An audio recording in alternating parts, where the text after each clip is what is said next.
What? Where am I?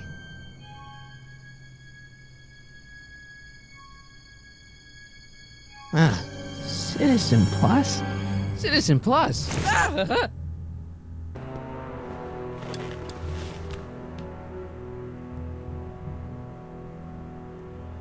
Jen? Hey, Jennifer! I gotta get her attention. Make sure the McFly boy is prepped for his Citizen Plus treatment by the time I finish with my husband. How is Citizen Brown? I'm afraid it's worse than we imagined. He's gone completely antisocial.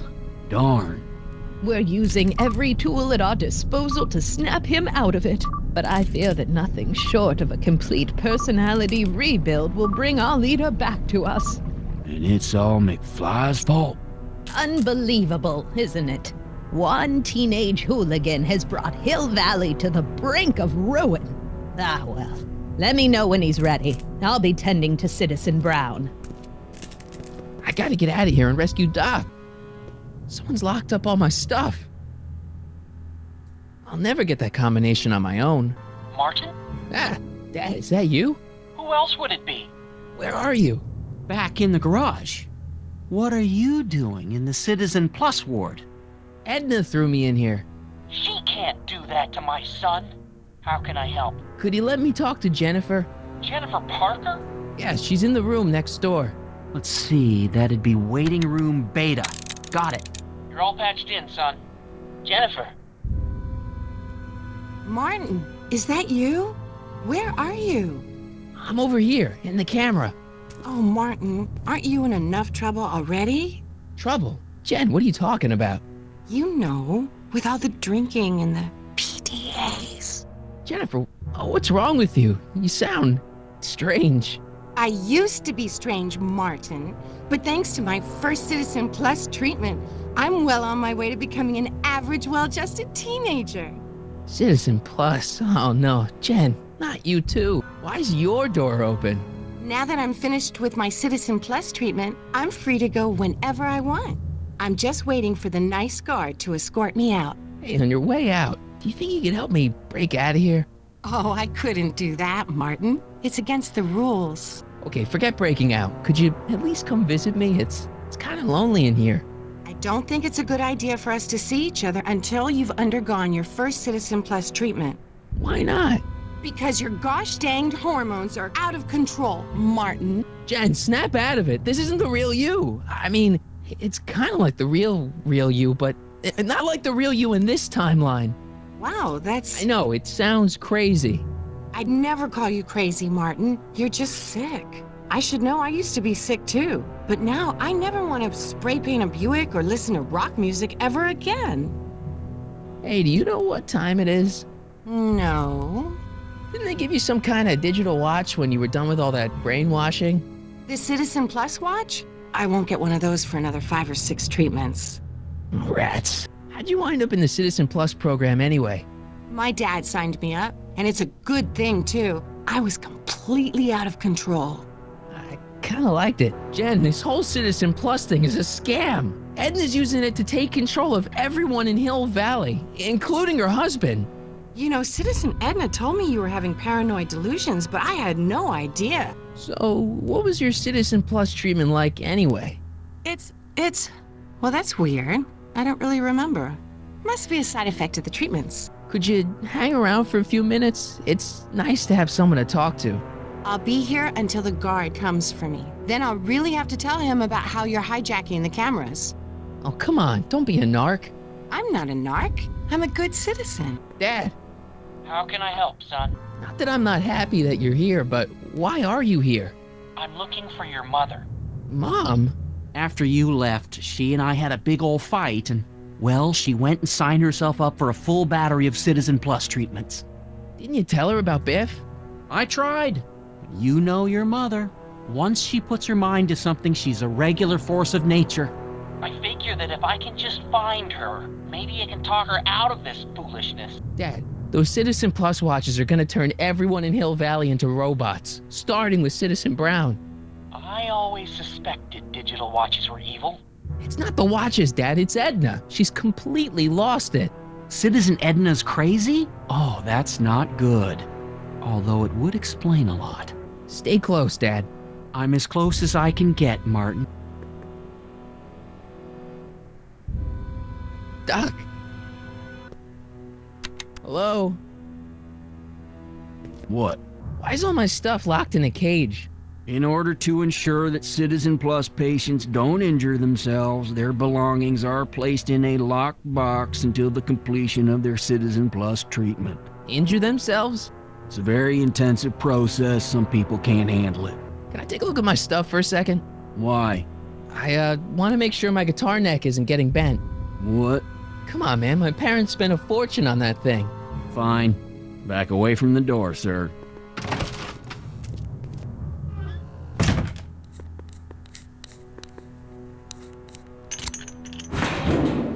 There. How's the guitar? I guess it's okay. Good.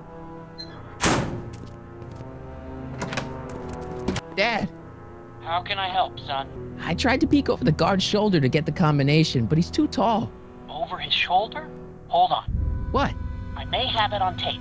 Zoom, enhance. Zoom, enhance. Ha! What? The camera was high enough to see over his shoulder. Nice work, Dad. The combination is 2 left, 8 right, 18 left, 32 right. Right. Hey, your guitar! I'm sorry I tried to throw it out. Yeah, the guitar's pretty cool, but this is what I care about. No fair making your dad all misty, son. Okay, Jen, here's a little something I think you're gonna like. At least, I hope you still do.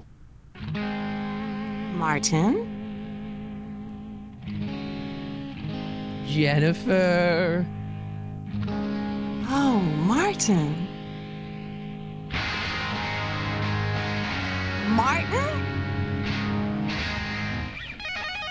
What are you doing?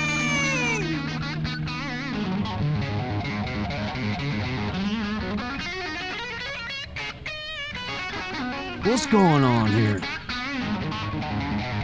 I have no idea, sir. I was minding my own business when all of a sudden a horrible noise started coming out of that camera. Well, that's not right. Yeah, well, neither is this.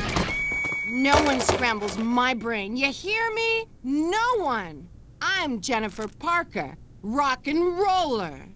Jen? Oh, yeah, right.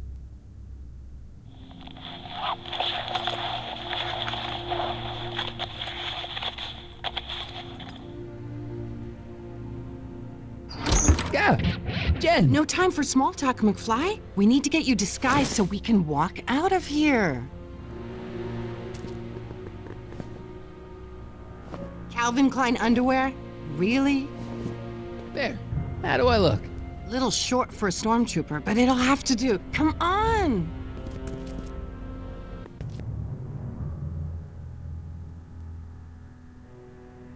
Okay, hotshot, what's next?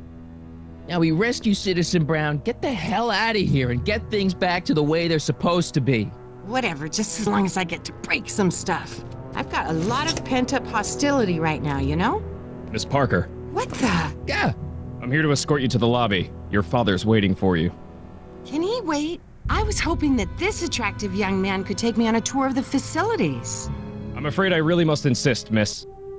Relax, Jennifer. I've got everything under control. Really? Really. Okay then. But first... Mwah! What was that for? For saving me, dummy. Let's go, officer. You know, I'm probably gonna have to write you up for a PDA violation. Don't bite me. What? Rock and roll. Wow, they've really got the store locked up tight. I wonder what sick freak they've got in here. Ah! I should have known. Hey, Biff, guess who your guard is? Peekaboo!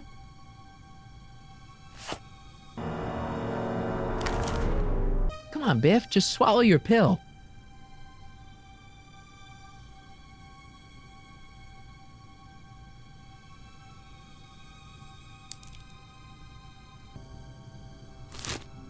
Oh, Biff spit. Hey, is that a public display of affection over there? What? Sorry, it was just a shadow. Stop goofing around and get back to work. Yes, sir.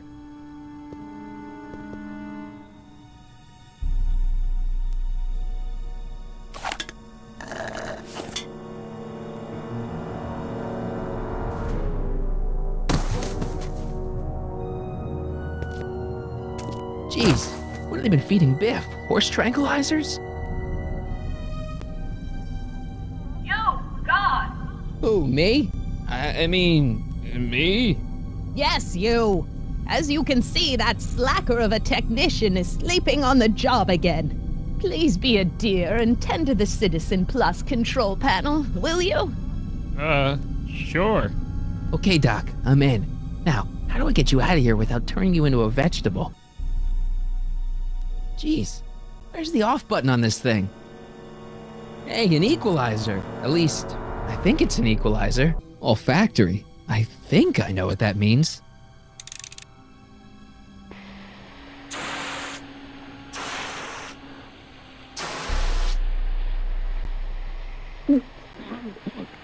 What the? Looks like the aroma tanks have clogged themselves again. Oh, thank you. I hadn't noticed that. Come on, make yourself useful.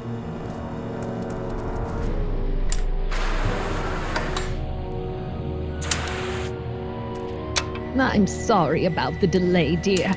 This'd go a lot easier if you just gave up this madness about time machines and altering the past. You should concentrate on the future. There is no future for us. You won't think that in a few more hours.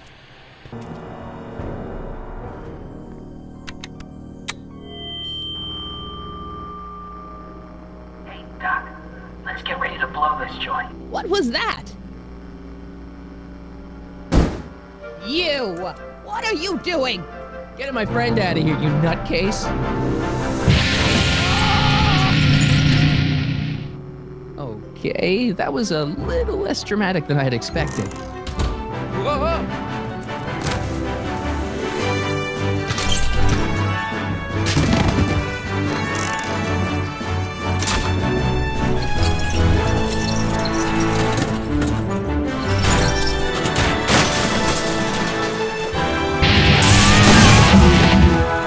Let's go, Your Honor. What? I can't hear you! You're welcome.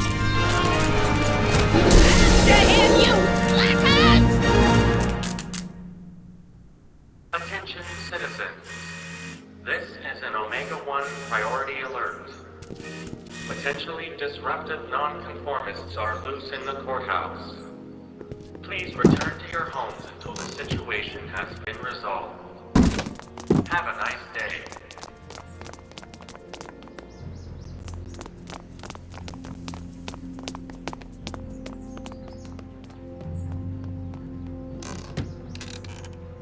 What do we do now? Now we wait for the guards to clear out so we can make a break for your time machine. Hey, it's my mom. Hey, Don't talk to her. She could give us away. where is the DeLorean anyway?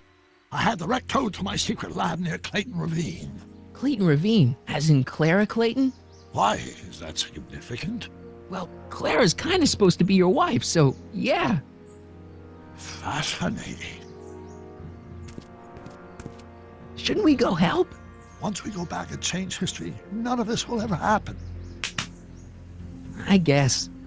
What the heck was Edna doing to you back there? She was trying to rebuild my personality from the ground up, erasing the parts she didn't like. Harsh.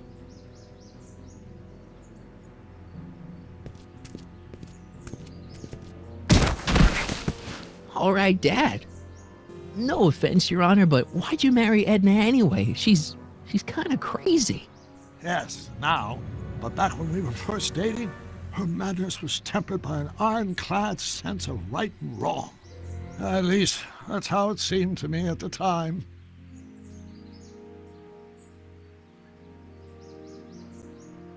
Mom, Dad, no! They'll be fine. Once we repair the time stream, none of this will ever have happened. I guess you're right.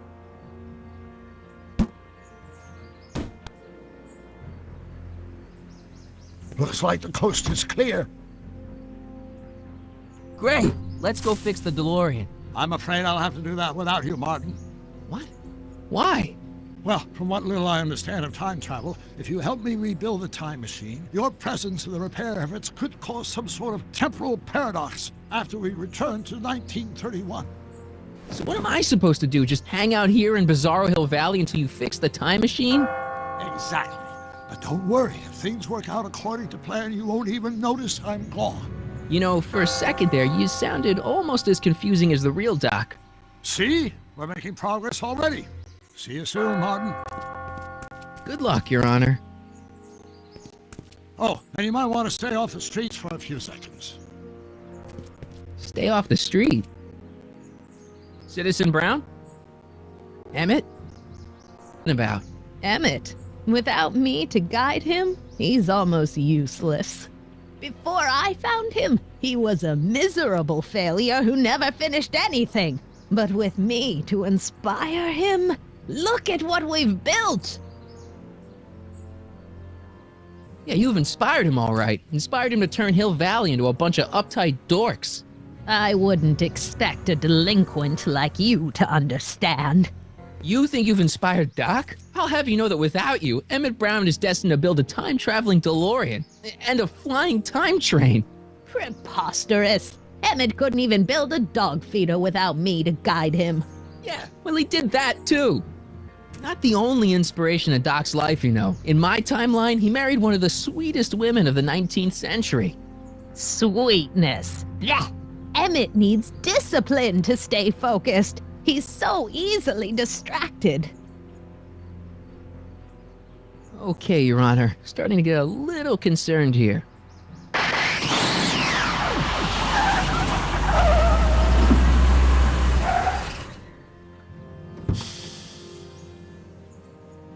It worked! Ha-ha! 1 second I'm in the present, the next I'm 6 months in the past. Amazing! 6 months? It took you 6 months to repair the time machine? 6 months, my family fortune, and a sketchy deal with a gang of Libyan nationals. But it was all worth it for this moment. Ha-ha! Emmett, don't do this. You need help. Oh, blow it out of your exhaust port, dear. Now that I've escaped into the past, your pack of divorce lawyers can't... Martin, how long have you been waiting for me? A couple of minutes, maybe? That's curious. I set the repair time circuits to arrive only a couple of seconds after I left. Oh, well, I'm sure there's no need for concern. It's probably just a minor miscalibration of the time circuits. Here. What's this? Clothes for our trip. We can't have you traipsing around 1931 in that ridiculous outfit. Wait, our trip? You didn't think I was going to let you erase the worst mistake of my life without my help, did you? Fine, leave.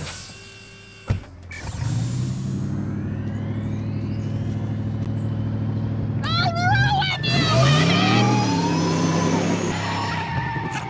I run this town!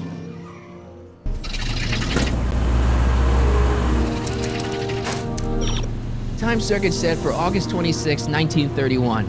You ready to go, Your Honor? Call me, Doc.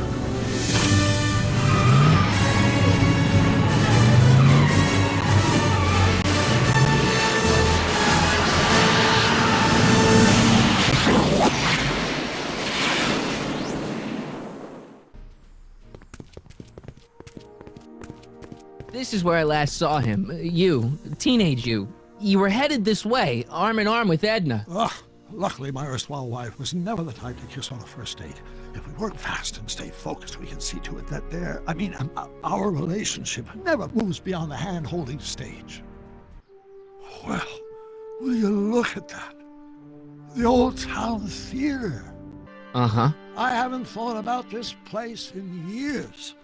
The missus made me tear it down back in '71. Said the movies were corrupting the younger generation. It was all nonsense, of course. I spent countless evenings here in my youth, and it never turned me into a hoodlum. Say, remember Public Enemy? Why, you dirty rat. No good yellow-bellied stool. Never did manage to see Frankenstein, though. But you're going to. That's what we're here for, remember? Right, of course. The film that was supposed to set off a chain reaction in my imagination, inspiring with a notion that would launch my scientific career. You've still got no memory of what that notion was? Well, how could I? It happened in the brain of a different Emmet Brown. An Emmet Brown now erased by the shifting sands of time. Luckily for us, I do know something about my own brain, having lived in it for the past 70-plus years. Once we get my younger self re-inspired by that movie, nothing will distract him from his proper... Great Scott, will you look at that? The town square? It's just like I remember it, only dirtier. Oh, the old courthouse. Come on now, Doc, you need to go inside and check it out. First rule of time travel, Doc, never allow your other self to catch sight of you. It could cause reality to collapse or something. You mean? Right behind you. Don't peek. Go on. I'll let you know when you're gone. And don't forget, you're Carl Sagan. The billions and billions guy? The suspected arsonist. Huh? Just go with it.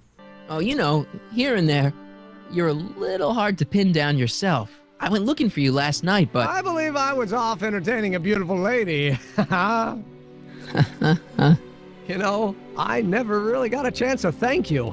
Well, I'm sure you would have escaped Kid on your own. Kid? Oh, sure, I'm grateful for that, but no, I'm talking about Edna. It's funny to think of now, but until that crisis, I actually thought Edna and I disliked one another. Imagine. Yeah, well, we make a lot of mistakes when we're not seeing straight. The thing is, you shouldn't let Edna distract you from, you know, the business at hand. Finishing your project for the expo and going to see Frankenstein. Oh, sure. I'm far too busy for movies these days. But, And as for my project, it's practically done.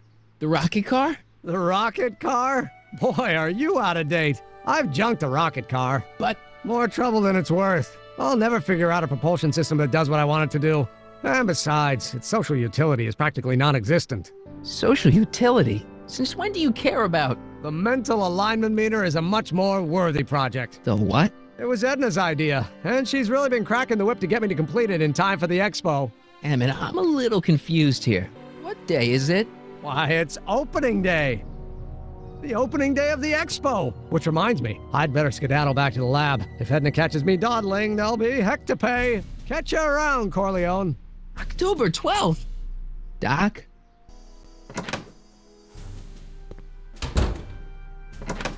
Come to think of it, it is a bit brisk for August. Oh, we're 2 months late. The expo's about to start and teenage you is already in over his head with Edna. I always did have a tendency to plunge into things. Let's plunge into the DeLorean and get to the right date. No, it's far too risky. Remember how I was late picking you up in '86? Yeah? That should have been a tip-off. Something is horribly wrong with the time circuits, and the problem appears to be getting worse. If we try to jump now, we could find ourselves stranded in the Cenozoic age. Or worse, the Mesozoic. Then we're stuck? For the time being. I'll look into the problem and see what I can do. In the meantime, you can go to work on the other problem. Right. I'll go to the lab and see if I can talk teenage you out of... Impossible. If young me is already as infatuated as you say, you're not going to be able to talk him out of anything. Believe me, I remember. Better to focus on the more clear-headed half of the couple. Edna? Where can I find her? Where do you think? I'll drive. The DeLorean should still function adequately as a means of conveyance in the first 3 dimensions.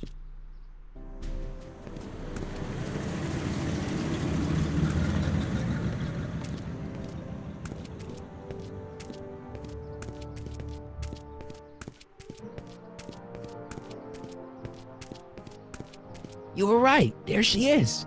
My soon-to-be ex-future wife is nothing if not predictable. Do I really have to talk to her? I mean, couldn't I just hang out until you fix the time circuits and... Oh! I'll talk to her. You'd better get the DeLorean out of sight before someone... Hey, you! Quit blocking the drive! All Car of the Future contestants need to report to the North Tent. Why not? Good luck!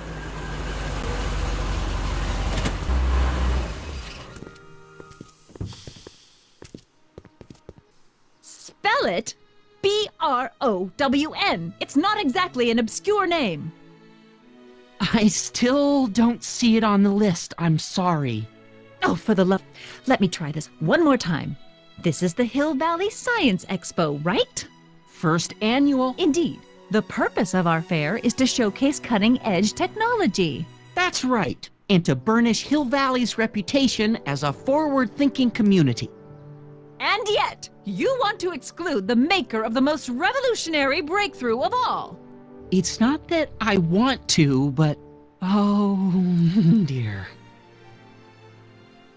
Mr. Corleone! You do pop up at the oddest times. What are you doing here? I need to... Whatever it is, I hope you don't have to deal with Mr. Stonewall here. His sole function seems to be preventing people from accomplishing their business.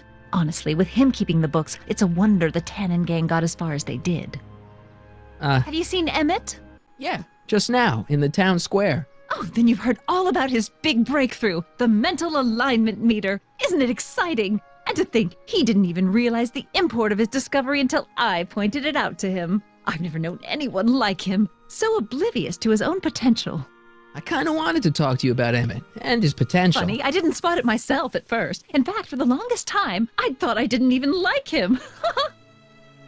Yeah, I don't get it. I mean, Emmett's nice and all, but he's not exactly the kind of guy that has girls swarming all over him. Well, I'm not your average girl. Yeah, but... I appreciate your concerns, Mr. Corleone, but I can take care of myself. I know what I'm looking for in a man, and it so happens Emmett fits the bill to a T. You said that Emmett fits your bill of requirements for a man. Yes? What would that list be exactly? You'd make a good reporter, Mr. Corleone, you know that? Well, his physical appearance for one thing. Emmett may not be Clark Gable, but he cleans up surprisingly well. I gave him my grandfather's white suit to wear at the expo. Oh, you should see him in it. He looks positively radiant. Looks good in a suit. Got it. And he's completely devoted to me. That's important. I've got no time or tolerance for playboys. Faithful as a Labrador. Check. Thirdly, and most important... Yes? Well, his mind, of course. It's brilliant, and it's virtuous through and through. His own mind map shows him to be a model citizen. Good brain, I see. And if it turned out that you were mistaken about any of these qualities... Say, what's your game? Just curious, just trying to understand the female mind. Well, understand this. I'm not some faint-hearted girl who'd run away at the first hint of trouble. I've made a big investment in Emmett. Not money, but I've sunk all my ambitions into him. I'd have to be thoroughly disillusioned before I'd call it quits with Emmett. Got it? Uh-huh. Now, Mr. Cub Reporter, is there anything else? That's all the questions I got. Very well, then. Hey, Audie, you seen my Oriole? You mean this? Yeah, thanks. She gets to come and go freely, and I'm forced to wait. I love it. To all who approach these hallowed halls, I bid thee welcome. To all who approach these hallowed halls, I bid thee welcome. To all who... Oh, hiya, kid. Say, aren't you the fellow who... Got you to turn on Kid Tannen? You bet. You look younger without your mustache. That was a dirty trick, you know, making me think Kid had gone and iced Audie. I'm sorry, but it was the only way I could... Forget about it. I'm trying to. Yesterday's in the past. That's my motto. You gotta live for today. Right. So what are you doing down here anyway? Do you wish to pull the levers that control the future? At the expo, silly. Technology for a better tomorrow, and all that. Oh, yeah, that's actually why I'm here. So who are you supposed to be? Don't you know your Homer? I am Techni Muse of Progress. You can tell by the lightning bolts. Must have slept through that class. I'm supposed to be a goddess-like. I'm the one who inspires all the great men who make the discoveries. And women, too. Leave us not forget Madame Curie. I never would. So you work for the expo? Yeah, ain't it a kick? I greet all the important guests, and on the final day, I get to bestow the golden sundial on the winning contestant. Listen, I've got a proposal for you. I have this friend, right? No dice. I'm only seeing Audie now. It's not like that. See, my friend's in a relationship with Edna Strickland. Oh, poor schmuck. I wouldn't wish her on anyone. Then you see where I'm coming from. He won't listen to reason, but I thought she might call it off if she thought he and you were, you know. Ah, you are an evil imp, ain't ya? Sometimes a guy's gotta resort to underhanded tricks. What do you say? Sorry. Oh, Edna might be a pill, but if I play dirty tricks on every dame who disapproves of me, well, I'd play a lot of dirty tricks. Besides, such stunts are beneath the dignity of Techne, Muse of Progress. see you, Trixie. From this chamber of wonders, we bid you a fond adieu. Ahem. Back again, Mr. Corleone? What can I help you with? Well, I was thinking. I found out about Trixie Trotter. Yes? Apparently they made her some sort of queen of the festival. Techne, the Muse of Progress. They didn't. Well, they said this expo would give Hill Valley a reputation. I didn't realize this is what they meant. What have you got against Trixie? It's the idea of it, allowing our city to be represented by a woman like that. I won't stand for it. As a socially conscious citizen, I demand you discharge that muse. Trixie? What's wrong with her? Oh, she's hardly qualified for an honorific post at a public event. Look, lady, she fits the costume. She's an American citizen, and she managed to memorize all her lines. What more qualifications do you want? Oh, these people are impossible. Why do you want to get Trixie fired? One simply can't allow women like that to attain positions of respect in society. It creates a very bad precedent for the future. Does it? But try telling it to this poor sap. She's got him completely steamrolled. That's how they operate. Is it? Still, I could get her discharged if I had the goods on her. No doubt a woman like that has left a trail of scandal, and I'd find it if I were still a reporter. But I haven't got time to do the legwork now. I'm too busy with Emmett and his invention. That's all the questions I got. Very well, then. How about you? Have you got any questions for me? No. Then kindly let me pass. I'm afraid I can't until I've located your registration form. Oh, this is absurd! Hey, pal. Oh, geez, this guy again. Funny, I was gonna say the same thing. Will you be playing piano for Trixie later? Nah. Why not? 'Cause little Miss Goody Two-Shoes thinks she's too respectable for cue ball these days. You seem kinda angry about Trixie. Angry? Listen, kid, me and Trixie go way back. I know stuff about her that even kid doesn't know. Stuff that'd curl your socks. Really? Oh, yeah. And now to see her flouncing around the place, making like her stink don't smell, it just cheeses me off, you know? So what's so, toe-curling about Trixie's past? Yeah, like I'm gonna tell you. Oh, come on. No. Tell you what, I'll tell you something embarrassing about me first. Like what? Well, under the influence of alcohol, my mom made a pass at me. Ooh. All right, Junior, you win. That was pretty embarrassing. Almost as embarrassing as this. Is that Trixie? Yep. She's not wearing much. No kidding. She did a lot of these artistic postcards a few years ago. I got a whole set of them. Can I, have one? I don't know. You ain't gonna do nothing bad with it, are you? Hey, I promise. I'll only use it for the greater good. Wow. Okay. Hang loose, pal. You talk funny, mister. You might want to take a look at this. Why in the world would I be interested in... Oh, what have we here? Oh, sir! Mr. McFly! It appears your muse has been inspiring more than progress. Trixie? Oh, no. What are you doing with a dirty postcard? What is she doing in a dirty postcard? I swear, Mr. McFly, if that doesn't convince you that Trixie Trotter is unfit to represent Hill Valley... I don't need you to lecture me about who I can or can't hire, Miss Strickland. Trixie's darn good at what she does. I don't care if she was once... The winsome wench of Winnipeg. Her past doesn't matter to... Trixie? What is it, Artie? You know I don't like to pry, but what state did you grow up in? Province, Manitoba. Why? Not even an American. See, darling, the charter specifically states that the Expo's hostess must be a U.S. citizen, so if you're really a Canadian... I'm being fired?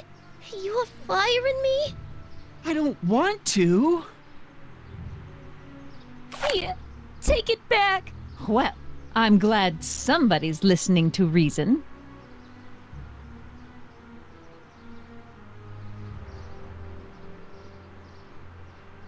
Let's talk. Trixie? I'll do it! I'll make that blue-nosed bitty eat her heart out! That's great. I got it all planned out. When Emmett shows But up... we gotta do it my way. Huh? I'm no good with improvising, and I ain't gonna memorize no lines. But I was in this play once. The Parlourmaid's Predicament.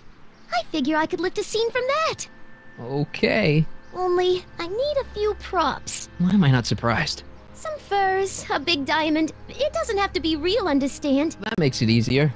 And something from this friend of yours, Emmett. Has he got a photo album? I don't know.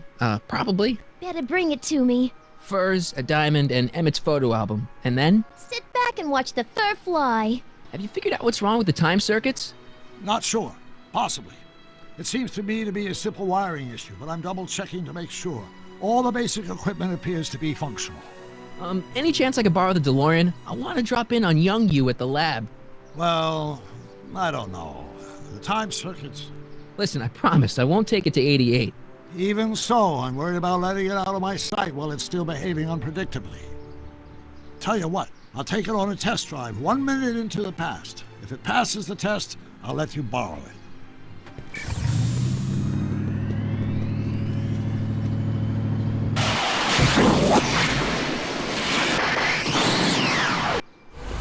It worked! Didn't it? I'm afraid not. In fact, the discrepancy appears to be getting worse. I arrived 6 hours ago. Oh, too bad. I didn't want to risk undoing any of the work you've done thus far, so I kept out of sight. But the time lag wasn't entirely a waste. I stopped by the hardware store and bought the parts for a chronometric analyzer. A what? A diagnostic device. See, I plug it into the time circuits and set them to cycle. When the green light goes off, I should have the data I'll need to understand the scope of the problem. Hey, no driving the exhibits off the lot! Looks like you'll have to find another set of wheels if you want to get to the lab.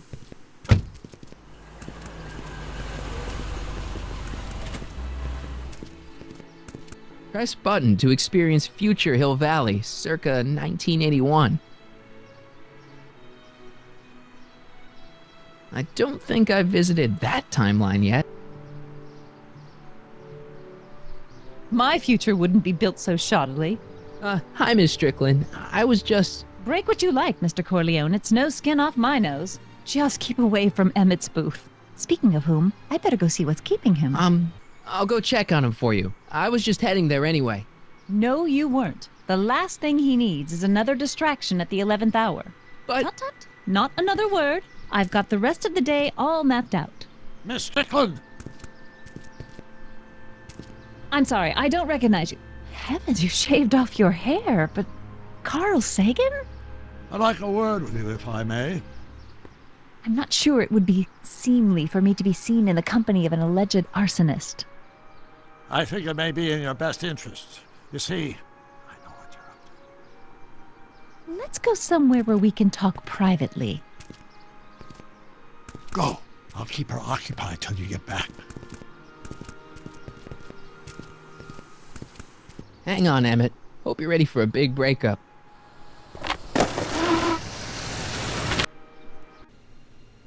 Emmett? Thanks again for your assistance, Detective Parker. Detective? What the hell is Kid doing here? Nothing criminal, I assure you. I was just getting a mind map of Mr. Tannen for our exhibition at the Expo. The authorities wouldn't allow Edna and I to stage a demonstration of the mental alignment meter with a violent felon, but this little baby is just as good. Okay, let's see. Now, what's next? Check the stew, sort the maps. Ooh, I almost forgot that. Edna really is cracking the whip, isn't she? Well, yes, but she's got my best interests at heart. Without her, I can get so distracted. Did she send you down here to check up on me? Yeah, she wanted to come herself, but... She's busy too, I know. Well, you're a poor substitute for Edna's lovely features, but make yourself at home. Thanks. No thanks are necessary. Without you, I'd never be where I am now, in love with the woman of my dreams, and a mere 6 hours from my first public triumph as a scientist. Wait a minute. 6 hours? Jumping Jehoshaphat, I'm running out of time! How does the mental alignment thing work? Here, I'll show you. Hey. The test subject wears this mind-mapping helmet, which probes the brain by measuring fluctuations in skin conductance and electrical resistance on the surface of the parietal lobe. Uh-huh. When I turn on the mind-mapping helmet with this radio switch, the subject is exposed to a series of visual stimuli, intended to provoke a series of positive or negative responses, as indicated by these lights on the helmet. Hey, is that... As the responses are recorded, they're relayed to this special typewriter, which prints out a punch card that represents the subject's mind map. All I see is a bunch of holes. Well, to you, maybe. But to our mental alignment meter, this mind map is nothing less than a peek into your subconscious. Observe as I place your mind map into the MAM.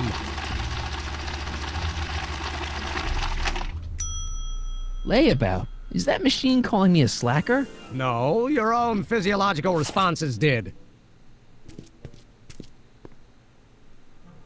So, you and Edna, how serious are you guys? Well, we both enjoy a good joke every now and then, but I'd say on the whole we're fairly serious people. Why do you ask? No. What I mean is, how serious is your relationship? Oh, well, as a scientist, I can't state this with 100% confidence, but I'm provisionally certain that I'm head over heels in love. Really? With Edna? What can I say? She's my muse. In the week since we've been courting, she's given me so many wonderful ideas. Is all this new stuff what you're showing off at the expo? Yes, it's our mental alignment meter. Mental alignment meter? I thought you were working on some sort of rocket car. Oh, the rocket propulsion system was far too unreliable, as that incident with Einstein proved. By the way, whatever happened to Einstein? I wish I knew. Anyway, I started tinkering with an alternate method of propulsion, but that was before things started heating up with Edna. Our conversations about the possibilities of applying technology to social ills pushed my research in a whole new direction. What's a mental alignment meter? It's the most revolutionary piece of technology since the cotton gin. What does it do? It reads and interprets the subconscious desires of the human mind. Why would you want to probe people's minds? Why wouldn't you? Imagine being able to diagnose mental disorders with a flick of a switch, or detect the truthfulness of courtroom testimony merely by connecting a witness to a small portable device. Your machine does all that? Not yet. Frankly, right now, the whole thing's just a gussied-up potentiometer. But with years of refinements and a whole lot of investors, the MAM will be able to identify countless psychosis and neurosis, alcoholism, acrophobia, Oedipal complexes. And then we can set about curing them, of course. Of course. Did you make a mind map of yourself? Of course. Take a look. Edna's right. You are a model citizen. At least as far as my invention's concerned. Confidentially, this whole enterprise is a little light on the hard science and a little heavy on the smoke and mirrors. What's this? It's the placard we'll be putting in front of our booth at the expo. The scientist that caught Kid Tannen? A small exaggeration, but Edna says it'll attract investors. What do you think of the picture? You look a little... constipated. What? Edna said I looked intense. Yeah, intensely focused on taking it. I get the picture. I'll have to find a better one. Unfortunately, there's a lot to choose from. Heavy. Extremely. Mother has been rather obsessive about photographically cataloging my life. Hey, Emmett, I've got an idea. What? Why don't I take your photo album over to Edna so she can pick out your new picture? That's a great idea. She's got a better eye for these things than I do anyway. Thanks, pal. Don't mention it. I brought Emmett's photo album like you asked. Let's see. Gee, he's not bad looking. In an egghead kind of way. Remember, I don't want you seducing him for real. I ain't a cradle robber, kiddo. How about the furs and the diamond? I'll get him to you. Hey, Emmett, I've got a... Whoa! Whoops. What the heck? Oh, jeez, I'm sorry. Your suit's ruined. Edna's gonna be royally PO'd. Wrong. What? When Edna gave me this suit, I realized that the probability of me keeping it clean was infinitesimally remote, so I spent a few hours whipping up this. Whoa! What was that? A chemical compound capable of wiping the grime off any surface. Emmett, you'll make a fortune. Not anytime soon, I'm afraid. Due to an inherent instability in its molecular makeup, after 12 hours, the cleanser's component chemicals break down into a series of cloth-shredding enzymes, rendering it unsuitable for commercial use. Wait a minute, does that mean your suit's gonna dissolve in 12 hours? Hey, gods, no. The solution dissipates into the air after it's applied. But it does mean that after this batch of cleanser ages another 11 hours and 53 minutes, it would eat away this suit faster than 1,000 starving moths. And that would be a crisis of unimaginable proportions. Why? Because this suit belongs to Edna's grandfather, who wore it on his wedding day. Poor guy was gunned down just a few years later. Emmett? Well, enough wool gathering. Back to work. That cleanser doesn't seem very portable. It isn't, but this is. A perfume bottle? Yes. No. I mean, yes, it's a perfume bottle, but inside is a concentrated dose of my all-purpose cleanser. With a little luck, this should last me through the next 12 hours before its component chemicals break down into a series of cloth-destroying enzymes. Clever. What the hell is that? What? Sorry, I thought I saw a tarantula. If only this stuff was several hours older, I could use it to dissolve Emmett's suit. What? I was just thinking about the future.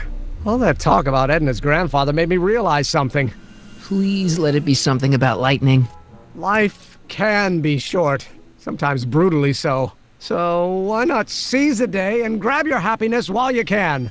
I'm not sure I like where this is going. I was saving this for next Valentine's Day, but why should I? I know what I want. Emmett, no. I'm gonna ask Edna to marry me. Right now. No! Oh, right. I'll wait until tonight at the expo. It'll be much more romantic that way. Just think. By this time tomorrow, Edna and I will be engaged and will be the toast of the scientific community. And I owe it all to you. You're welcome. Furs donated by Lamont's House of Ermine. At least they're going to a good cause. They're stuck tight in this tar. It's a good thing I did this before Emmett's 12-hour time limit, where the cleanser might have dissolved the fur. Let's slip out of those furs, shall we? Hey, Trixie. Are these furs good enough? Well, they're a little ratty, but, they'll work. Now bring me that diamond, and we'll be in business.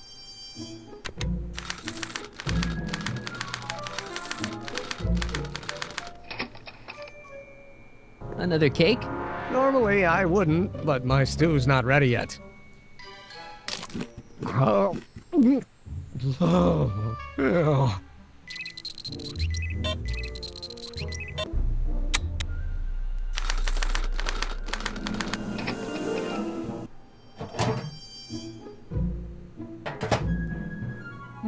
That smells good.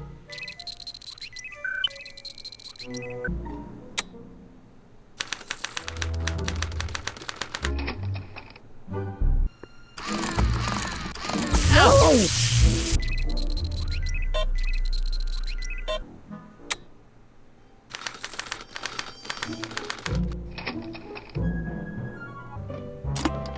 Oh. They say I'm crazy, got no sense, but I don't. I am my own superintendent. My star is on the ascendant. That's why I don't care. Ew. I'm crazy, got no sense, but I don't care. They may or may not mean offendant. I am my own superintendent. My star is on the ascendant. That's why I don't care. If I'm never successful, it won't be distressful. 'Cause I don't care. I'm crazy, got no sense, but I don't care. They may or may not mean offense, but I don't care. You see, I'm sort of independent. I am my own superintendent. Hey, Emmett, I think your mind map test is broken. Oh, that switch just keeps soaring out on me. No time to fix it now. I'll have to take care of it at the expo. Looks like I'm not going to be doing any more mind maps. I guess I'll test this out and hope for the best. Bingo! Now Emmett's mind map is as bad as Tannen's. Now all I have to do is swap this out with Emmett's original mind map and Emmett's own machine will do him in. Okay, Emmett, get ready to meet the new you. Hey! What? I almost left behind my mind map card. We're gonna show it off at the expo as a rare example of a model citizen. Edna kill me if I forgot that. She might kill you anyway when she gets a look at that mind map. Once Emmett gets to the expo, I'll try to figure out how to get him to put his card in the mental alignment meter. But for now, I better concentrate on making Emmett a slob who cheats on his girlfriend. I need to talk to you. Excuse me, my dear. Not at all, Mr. Sagan. Take your time. Much obliged, Miss Strickland. Yes? Your chronometer's gone green again. Excellent. Let's hope this time my test run is a success.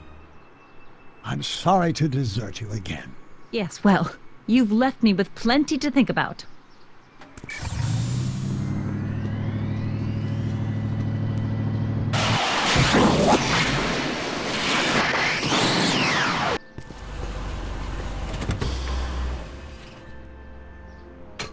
Yeah, any luck this time? Depends what you mean by luck.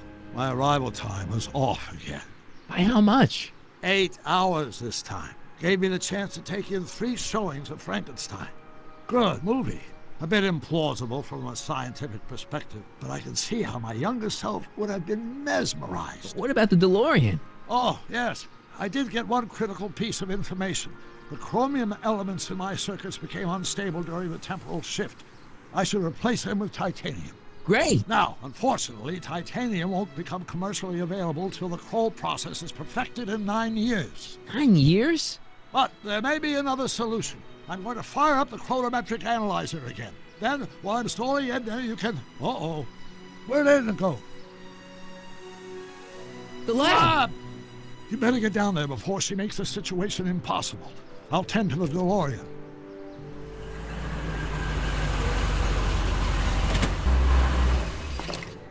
Age to perfection.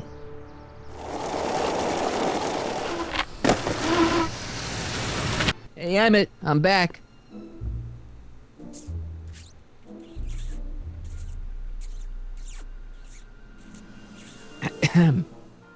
Oh my! You know, I thought you were coming down here to keep Emmett focused on his invention. Oh, she is. But she's generously scheduled brief canoodling breaks every 45 minutes to keep my mind fresh. Time's up, dear. Let's get back to work. Shall we?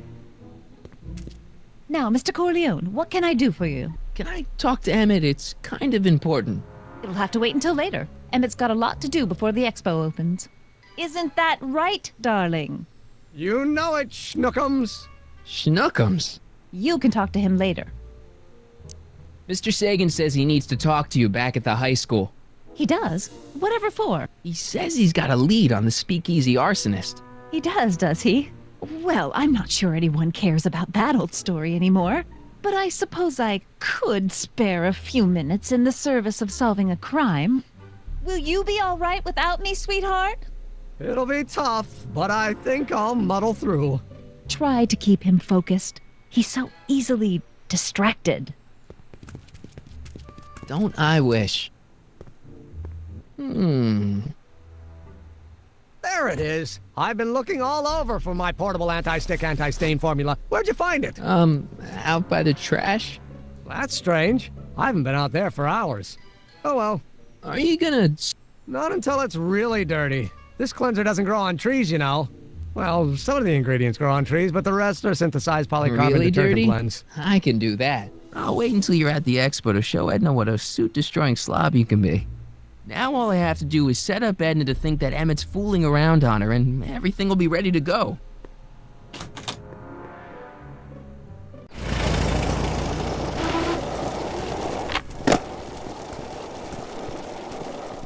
Marty! Doc! What's all the hustle and bustle? It's almost time for the opening ceremony. Holy jeez, I better work fast. I think I got it all worked out. When it all comes together, Edna will think you're the worst guy in town. I just need a couple more pieces. Well, don't go to too much trouble. What do you mean? Oh, you got the time circuits fixed. Not exactly. You see, I've been mulling things over, and... in the timeline you're from... The right timeline? Yes, I've got a wife. A great wife, Clara, and kids, and a dog, and a bitchin' time train, and... And Edna? How does her story turn out? How does she end up? Oh, well, Edna ends up...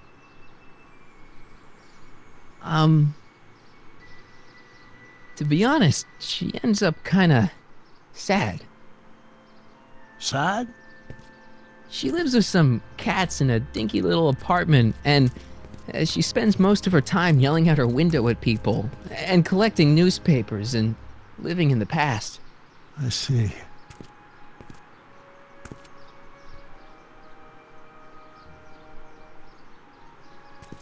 Perhaps we've been going about this problem the wrong way.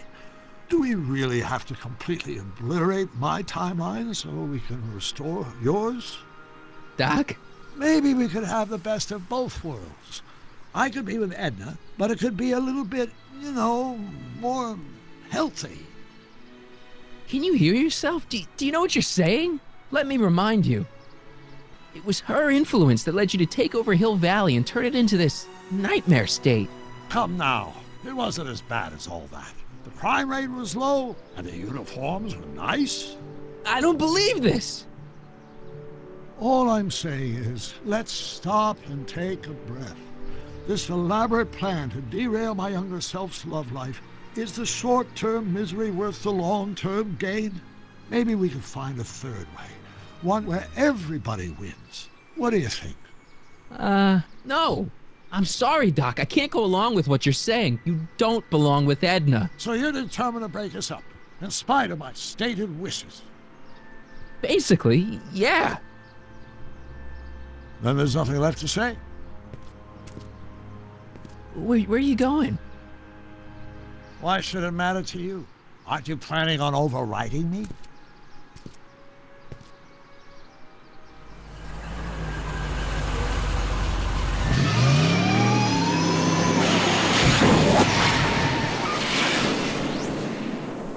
Voila. Say, pretty snazzy for a phony rock. Gimme. Keep that up and I may take a real shine to ya. I'd rather you take a fake shine to Emmet. I'm working on it.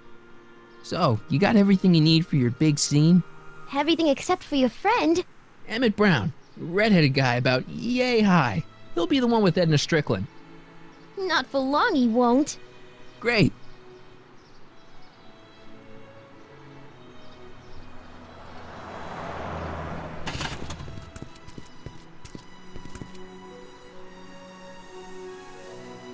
He's here. Emmett's here. Where? Right over there.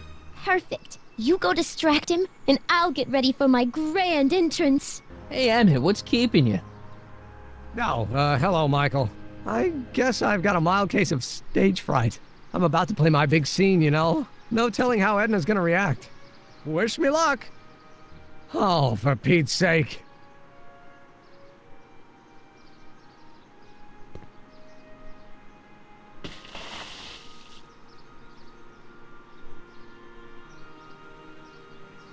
You've, got something on your suit. Oh, so I have.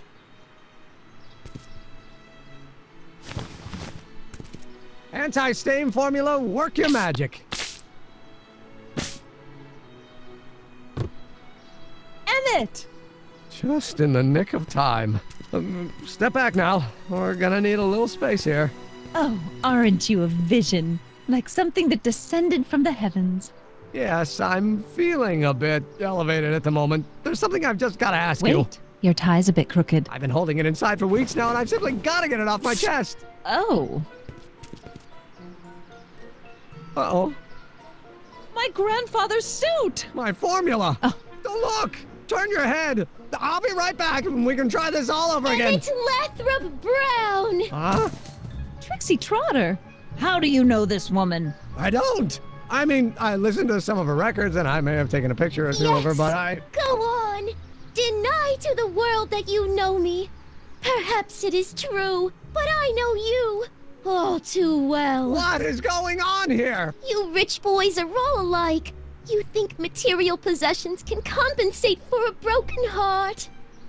Well, you can take back your furs and take back this gaudy diamond too. I don't need your expensive presents. I need you.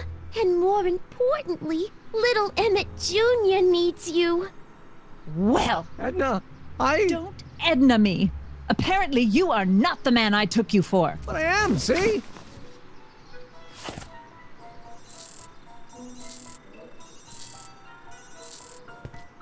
The mental alignment meter proves it. I am the man you fell in love with. Let me see that card.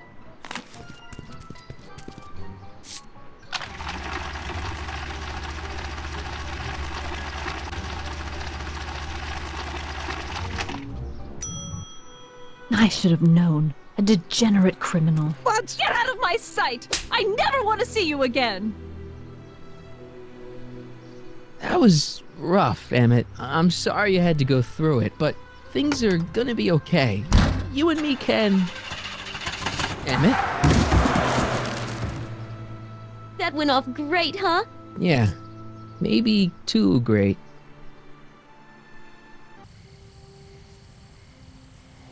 Emmett!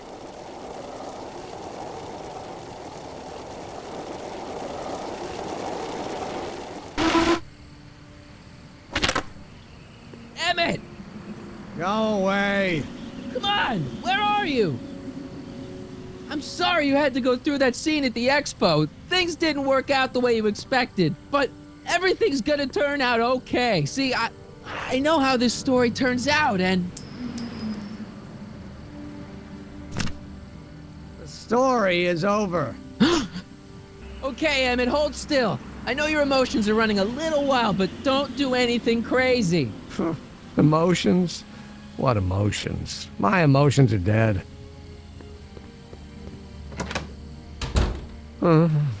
They say I'm crazy, got no sense, but I don't care. They may or may not mean offense, but I don't care. Stop! What are you doing up here? Don't jump! I wasn't gonna jump. Then what do you... This is where I come when I want to think. Oh. When I want to be alone. Oh, what are you thinking about? Can't you take a hint? I don't want you here. I don't need you. You don't know what you need. And you do? As a matter of fact, yeah. You need to get your mind off your problems. Go see a movie. I hear Frankenstein's pretty good. Frankenstein. I tell you that my very life force is drained away, and you want to talk about Hollywood monster movies. It's a very inspirational monster movie. Especially the scene where they bring the monster to life. There's this big gurney that lifts him up into the air, and see, there's this wild storm going on, and lightning crashing everywhere. It's amazing. And you just gotta see it, Emmett. It'll change your life. Look at my helmet. Which light is flashing? Yellow. Apathy. I don't care about movies. I don't care about anything anymore. And I never will. Don't give me that. You care. You still care about inventing things. Inventing is overrated. 99% hype, 10% fraud. Name one invention that ever did anybody any good. How about help me out here? You're getting on my nerves, Corleone. At least you would be if I still cared about anything. Me? You care about me, Doc. You? Yeah. You did this to me. Did what? I was perfectly content drudging away in my dad's law office. You show up out of nowhere, get me all excited about inventing, and disappear. 2 months later, you show up again, you trick me into making a hero out of myself and getting involved with Edna Strickland. Then you appear a third time and pretend to be my friend just so you can yank the rug out from under me and send me sprawling into the dirt. Okay, I can work with that. I loathe you, Michael Corleone. Or is that even your real name? Sure it is. Of course it is. Well, it's a dumb name. And I guess I'm dumb for getting all worked up over somebody with such a dumb name. Marty. My name is Marty. Oh, so everything you've told me's been a lie. More or less. Why? Why did you ruin my life? Edna was no good for you. She was leading you down the wrong path. I see. You had my best interests at heart. Yeah. Just like my father. Oh, but there's more to it, see. I know this may sound crazy, but you gotta listen. In 1985, you're gonna invent a time machine. You're right. It sounds crazy. I'm just trying to explain where I'm coming from. I did it for fun. You ruined my life for fun? Yeah, that's how I get my kicks. You bastard. And all that time you spent building up my dreams, telling me I was gonna be a great scientist. Yeah, what a laugh. Dreams are only for people with guts enough to follow them. You're saying I don't have guts? You? Look at you. What do you know? A person like you? You don't know the first thing about me. I have more dreams in my little finger than you'll ever have. Hey, daydreams don't count. Daydreams? That's what they said to Edison. That's what they said to Einstein. That's what they said to Dr. Frankenstein? Yeah, and look what they accomplished. I'm sick of people telling me what I can and can't do. First my father, then Edna, now you. Listen to me, good. From now on, I'm living my life my way. I'm taking my own advice and I'm following my own ideas. My ideas. Do you hear me? My ideas. Great Scott. I've got it. Got what? A solution. My invention. I know how to make it work. Mental alignment meter? No, my airborne personal transport device. The rocket car? Not rockets at all. That was my mistake. The basic idea was sound, but the propulsion system was unworkable. But the lightning. Suddenly the answer is clear. It came to me all at once, like a bolt of lightning? Exactly. Static electricity. Super ionized static electricity powering the asynchronous oscillation of frictionless plates inside the... What's this stupid thing doing on my head? Emmett, you're you again. Here I've been wasting my time with silly mind-reading tricks when there's serious science to be done. And the expo begins at 8. Let's get the hell out of here before anything else happens. What? I said, let's get out of here before anything...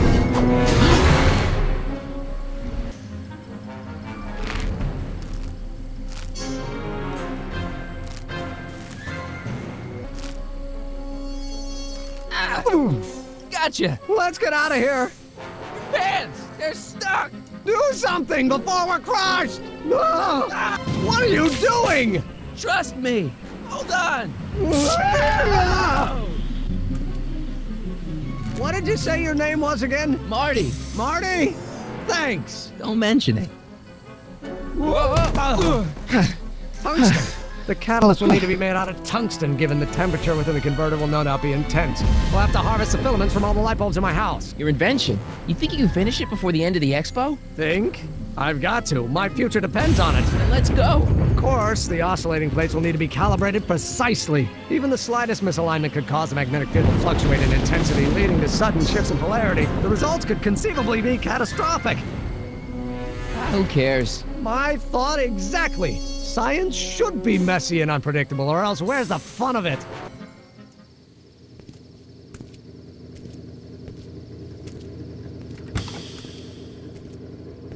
Need a lift? Mr. Sagan, got the kinks worked out of your car of the future? Not all of them, but at least the DeLorean's mundane terrestrial functionality remains intact. As usual, I have not the slightest idea what you're talking about. In fact, you remind me of someone I used to... There, my dear, don't worry. I'm sure it will all turn out well in the end. Maybe for everyone else, but I suddenly feel very much like someone who's going to be alone and unloved for a very long time. Maybe I should get a cat. Nonsense. I can state with nearly 100% certainty that you're going to have a long and fulfilling life. How can you know that? I think you'll find I know almost everything worth knowing about you and young Emmett and his friends. Tell me, how much do you know about Michael Corleone?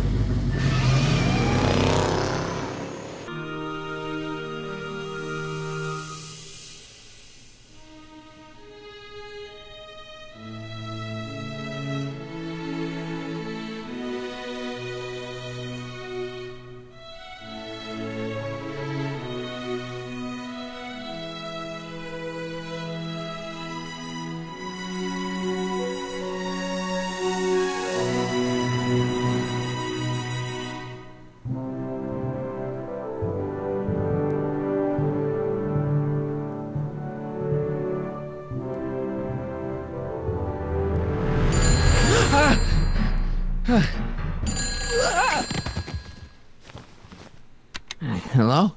Marty, you're awake. Good. Doc. Emmett, where are you? I'm down at the expo. I snuck out early to avoid my pop. If he knew I was about to make a publicly scientific spectacle of myself, he'd hit the roof. Why didn't you wake me up? I tried to give you a nudge before I left, but you were practically comatose. How long has it been since you've slept? Aside from being knocked unconscious, I'm not really sure. Anyway, I left you back at the lab to perform an important mission. On the table next to my law books, there's a device plugged into the wall. I think I see it. Is it glowing? Yeah. Is that good? Good? It's fantastic! Glowing means my static accumulator is charged up and ready for action. Bring it down to the high school and we'll... Damn!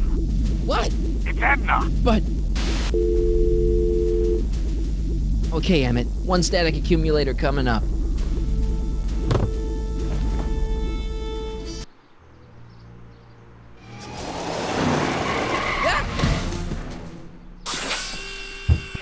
Jeez, Doc. Watch out. You almost ran me over. Sorry about that, Martin. This vehicle is sometimes difficult to control. Yeah. Hey, are you okay? After that argument about Emmett last night... I'm fine. Thank you for asking. So, how are the time circuits? Still broken. I've got a few ideas, but I'm occupied with other problems today. So is that what I'm destined to build for the expo?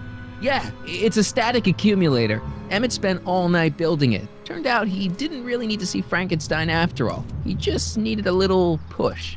And some lightning. Fascinating. I also had an epiphany last night. Doc? I realized that it wasn't Edna that made my life miserable. Doc! It was science. You can't give up science. You love science. Correction. My younger self loves science. But if Emmett doesn't go through with a demonstration at the expo, his dreams of being a scientist will dim just enough for Edna to step back into his life and steer him down another path. Another path? What other path? I don't know. Architecture, automobile repair, taxidermy. Maybe I'll even pursue a life in law like my father always wanted. As long as Emmett steers clear of science, Edna and I will be free to be happy together. You can't want Emmett back with Edna. She used you to turn Hill Valley into a police state. She used my science to turn Hill Valley into a police state. But if I don't become a scientist, she'll never get the chance to vent her crazier ambitions. Doc, I'm begging you. You haven't thought this through. Haven't I? I guess we'll both find out. One thing's for sure. Emmet Brown's life will be a whole lot less complicated without a time machine in it. No! Ah! What the hell? Where'd it go? Oh, come on.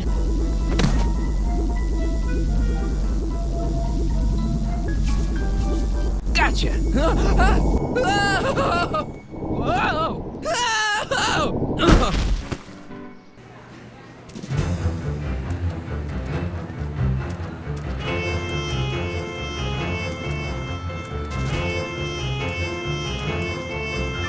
The future is coming today. There's a shiny new tomorrow on the way.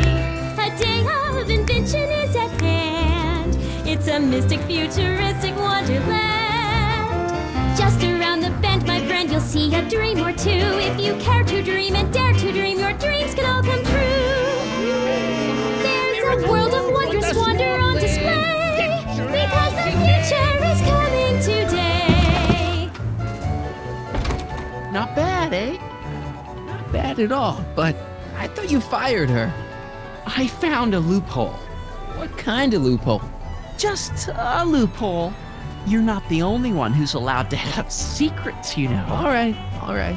Say, don't you have to get that whatchamacallit to Emmett Brown's booth? Huh? Oh, yeah, right. Because the future is coming. It's almost here now. The future is coming. It's getting clear now. The future is coming today.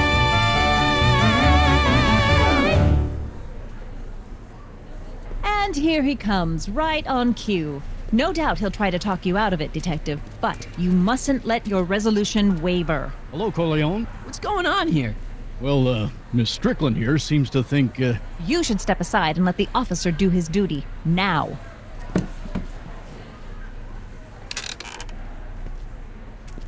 Wait a minute, that's Emmett's levitator up there. Oh, don't be so modest. I'd say you deserve at least half the credit. It was you who tricked poor Emmett into breaking up with me. It was you who manipulated him into dropping my project in favor of this clear hazard to public safety. It was my plan to get him back to inventing what he should be inventing. What's your point? Oh, I think you know exactly what my point is. Emmett's invention isn't going to work, is it? At least not the way poor Emmett thinks it is. how do you know this? I had a very interesting chat with Carl Sagan last night. I found out who Michael Corleone really is, and where he comes from. Is there something you want to tell me, Michael? Why don't you call him by his real name? Yakov Smirnov. Thanks a lot, Doc. An anarchist! A foreign agitator bent on sowing chaos and destruction in the Hill Valley Expo! Annie, you don't believe any of this bullshit, do you? Sorry, Yakov, but I really don't have a choice. Very good. And now, arrest this subversive. Come here. Look, here's the thing. I happen to believe this dame's got a screw loose, but she's been getting some clout in town ever since that business with Kid Tannen. But Emmett's gotta fly that electrokinetic levitator at this demo. His whole future depends on it. And my future depends on making sure he doesn't. The chief reads her column religiously. Well, if I don't do what she says, she's gonna start a campaign to have certain tainted officers removed from the force. Isn't there anything I can do? Not unless you've got some dirt on Edna. Something that'll discredit her in the eyes of the law. Well? I'll dig something up. You do that. In the meantime, you and young Mr. Brown better... where is he anyway? Wait, you haven't seen him? Emmett? Has this foreign radical done something to my Emmett? Maybe you should find him. Oh, you're letting him go? This radical subversive? Just like that? Okay, so I gotta find Emmett. And do something about Edna. Hi, Trixie. That's techni to you, kiddo. Right. Congratulations on getting the old job back. Thanks.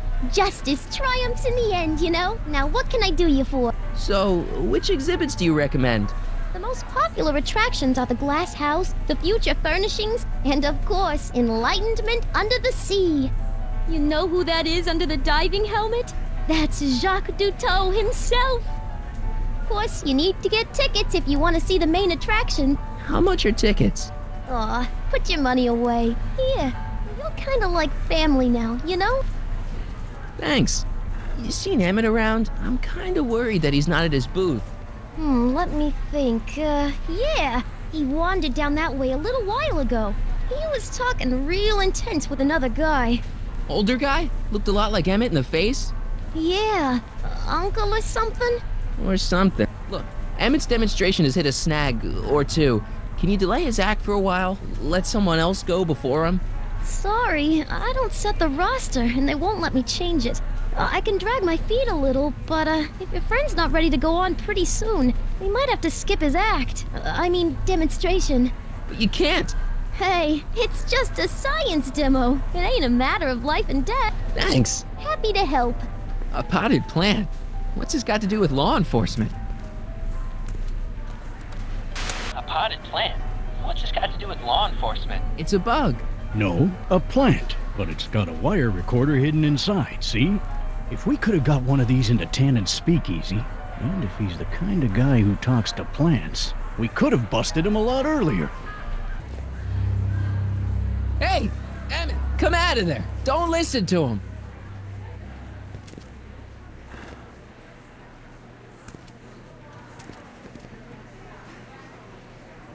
Perfect.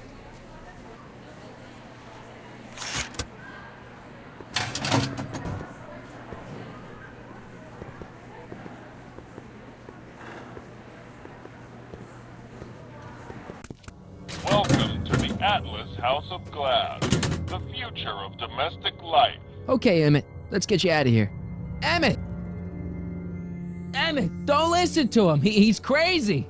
I'm still not sure about this business proposal, Mr. Sagan. Let me explain it again. Atlas Glass, unbreakable and soundproof. Soundproof glass. Great. Our living space can be configured to meet the needs of any family. Need a private study? Simply slide the walls in, or slide them out again to create a spacious banquet hall.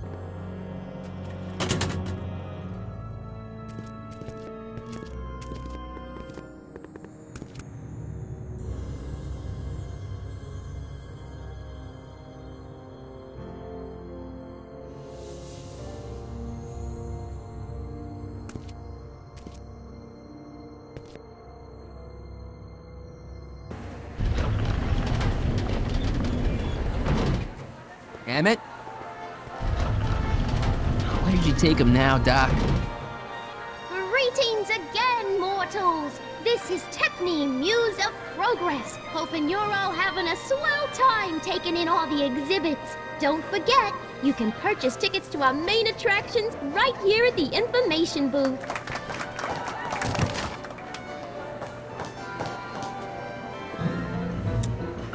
In the House of the Future, phone conversations will be completed in the privacy of the personal phone helmet.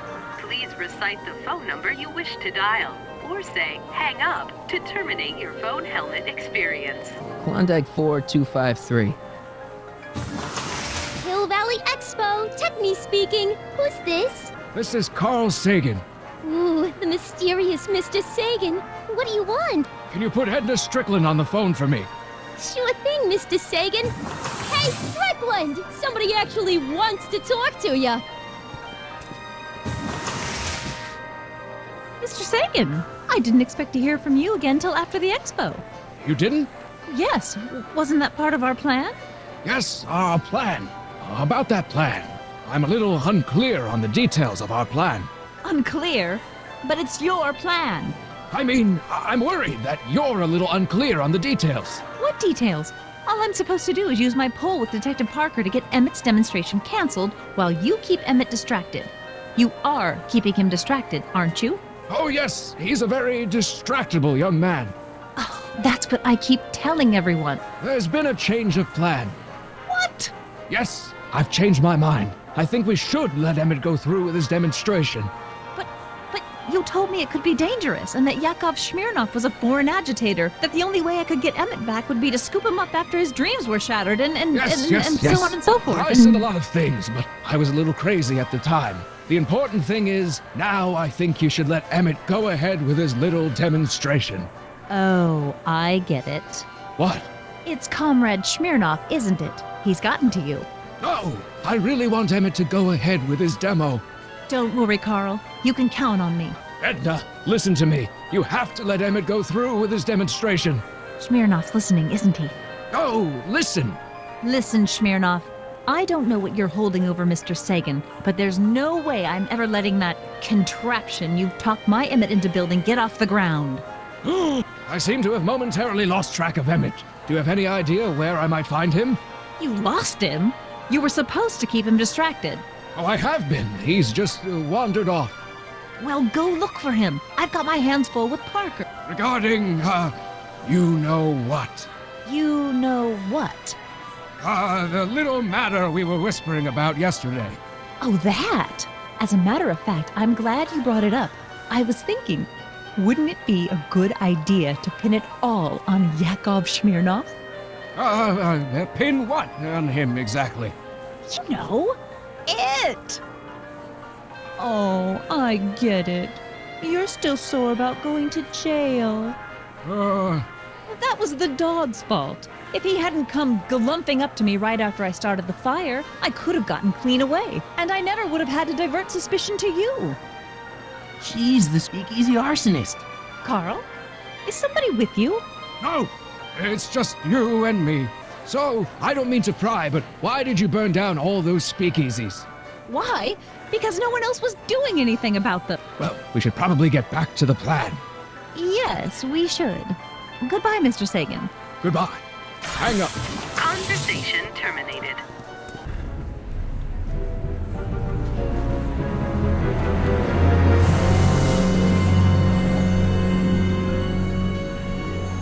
What? Next up on our roster, a man who saw the possibilities in pond scum. Welcome, Ernest Philpott. Thank you, Ernest. Do be sure to drop by his booth and sample an algae cake. I have, and it was very interesting. I will be back later to highlight another of our fine exhibitors. See you soon.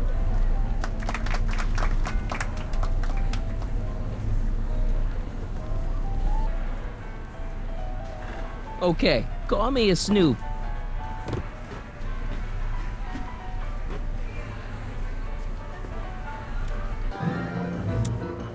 In the House of the Future, phone conversations will be completed in the privacy of the personal phone helmet. Please recite the phone number you wish to dial, or say hang up to terminate your phone helmet experience. Klondike 4253. Jeez, always with the phones. Yeah? It's me, Carl. Oh, hi, Mr. Sagan. What can I do for you? Never mind. I'll go get Strickland.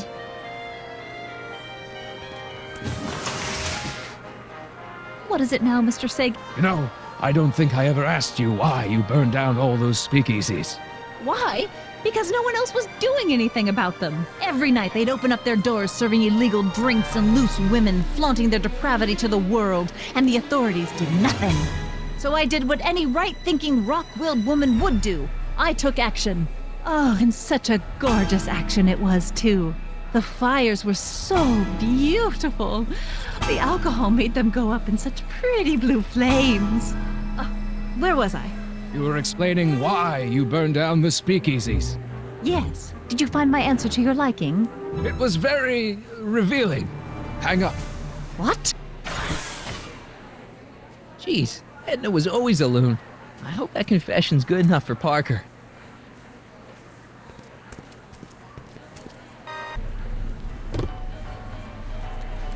You know, I don't think I ever asked you why you burned down all those speakeasies. I think a lot of people are going to be interested in that answer.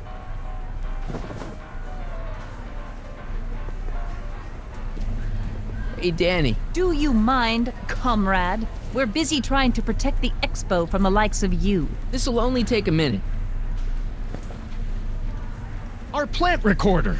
It's not a good idea to steal police property, you know. Listen. You know, I don't think I ever asked you why you burned down all those speakeasies. Why? Because no one else was doing anything about them. Detective Parker, surely you're not going to believe this crudely manufactured forgery of a recording. I'm not sure what to believe, ma'am. But based on this crudely manufactured forgery, I'm afraid I'm going to have to ask you to come down to the station to answer a few questions about your whereabouts on the night of the speakeasy fires. Oh, very well. Heavens, what's that? You know, one of these days I should really stop falling for that. Hey, does this mean that the barricades can come down from Emmett's booth? Let's take that as a yes. Okay, Doc. Where have you taken Emmett now? Maybe somebody around here's seen him. The next exhibitor on our list is Officer Danny Parker of the Hill Valley Police Force. Officer Parker is going to demonstrate a few of the many marvelous tools that our boys in blue will soon have at their disposal. The criminal element has truly met his match today. Officer Parker? It seems our next exhibitor is unavoidably detained, but I'm sure his presentation would have been both enlightening and exciting. How about a round of applause just for the heck of it? Excuse me, sir. I'm looking for a tall, thin, older gentleman. He might have been with a tall, thin, younger gentleman. I know just who you're talking about. Hey, just left, not a minute ago. If you hurry, you might catch that. I know you're in there, Doc. Doc? Yes, I am a doctor of marine biology, but I fail to understand what you're... Quit fooling around, Doc. What have you done with Stop! Emmett? Help! I'm being attacked! Michael! What are you doing? You can't assault the exhibitors! You don't understand. He's kidnapped Emmett. The boy's obviously confusing. I'll say he is. You want I should toss him out on his ear? That won't be necessary. Do you know who that is? That's Jacques Duteau of the Oceanic Institute. No, it's not. It's... Please, keep it down. The Expo went through a lot of trouble and expense to secure Professor Duteau. We can't afford to antagonize him. But if you've got a complaint against him, we can straighten it out after the show. But if you make another scene like that, I'm afraid I'm gonna have you expelled from the hall. What have you done with the real Professor Duteau? I'm not sure I like your insinuations. I'm not sure I like you kidnapping Emmett. Perhaps I should call the authorities and have you removed from the hall. You're a cold-blooded guy, Duteau. C'est la vie. Where'd you stash Emmett? In the diving bell? It's called a bathysphere. Aha! So Emmett is in the bathysphere. I don't know what you're talking about. I think I'm gonna take a closer look at that bathysphere. Not without a ticket, I'm afraid, sir. Hey! Is this guy trying to bum a free ride? No. See that you don't. Feels good to be on the right side of the law.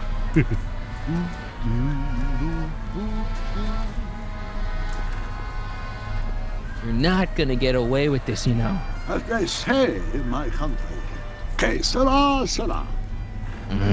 Hey, Artie, that's Carl Sagan in the deep-sea diving suit, and he's holding Emmett captive in the bathysphere.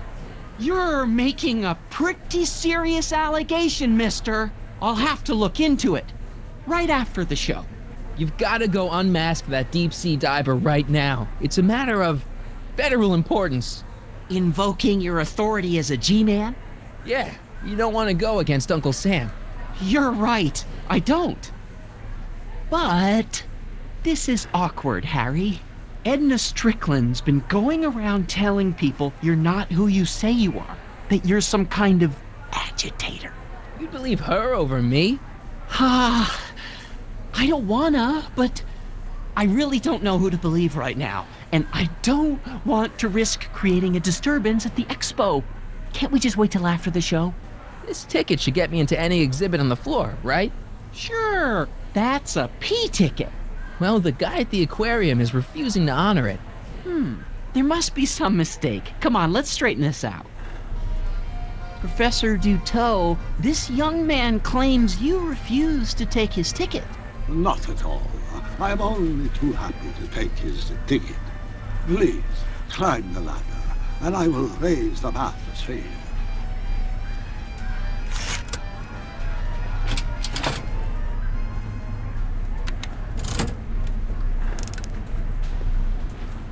Mon Dieu! What is the matter?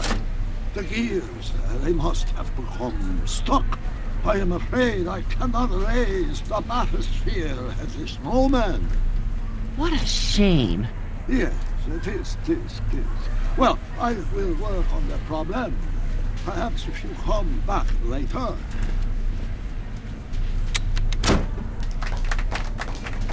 Hiya, folks. It's me, Techne, Muse of Progress, gracing you once again with my presence.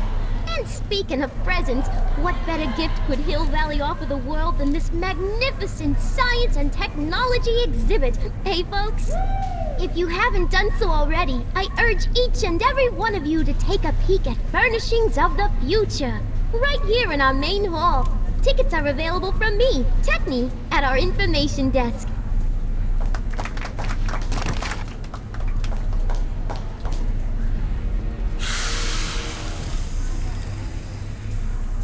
Step back! You're clipping the hose! What does it matter if there's nobody in the bathysphere? It's very bad form. Oh, sorry. Hey, Emmett gets no air until you raise the bathysphere. Emmett? Who? Emmett, you. You ready to drop the act now, Jacques Duteau, a.k.a. Carl Sagan, a.k.a. No! You know what happens when the air runs out, to both of you.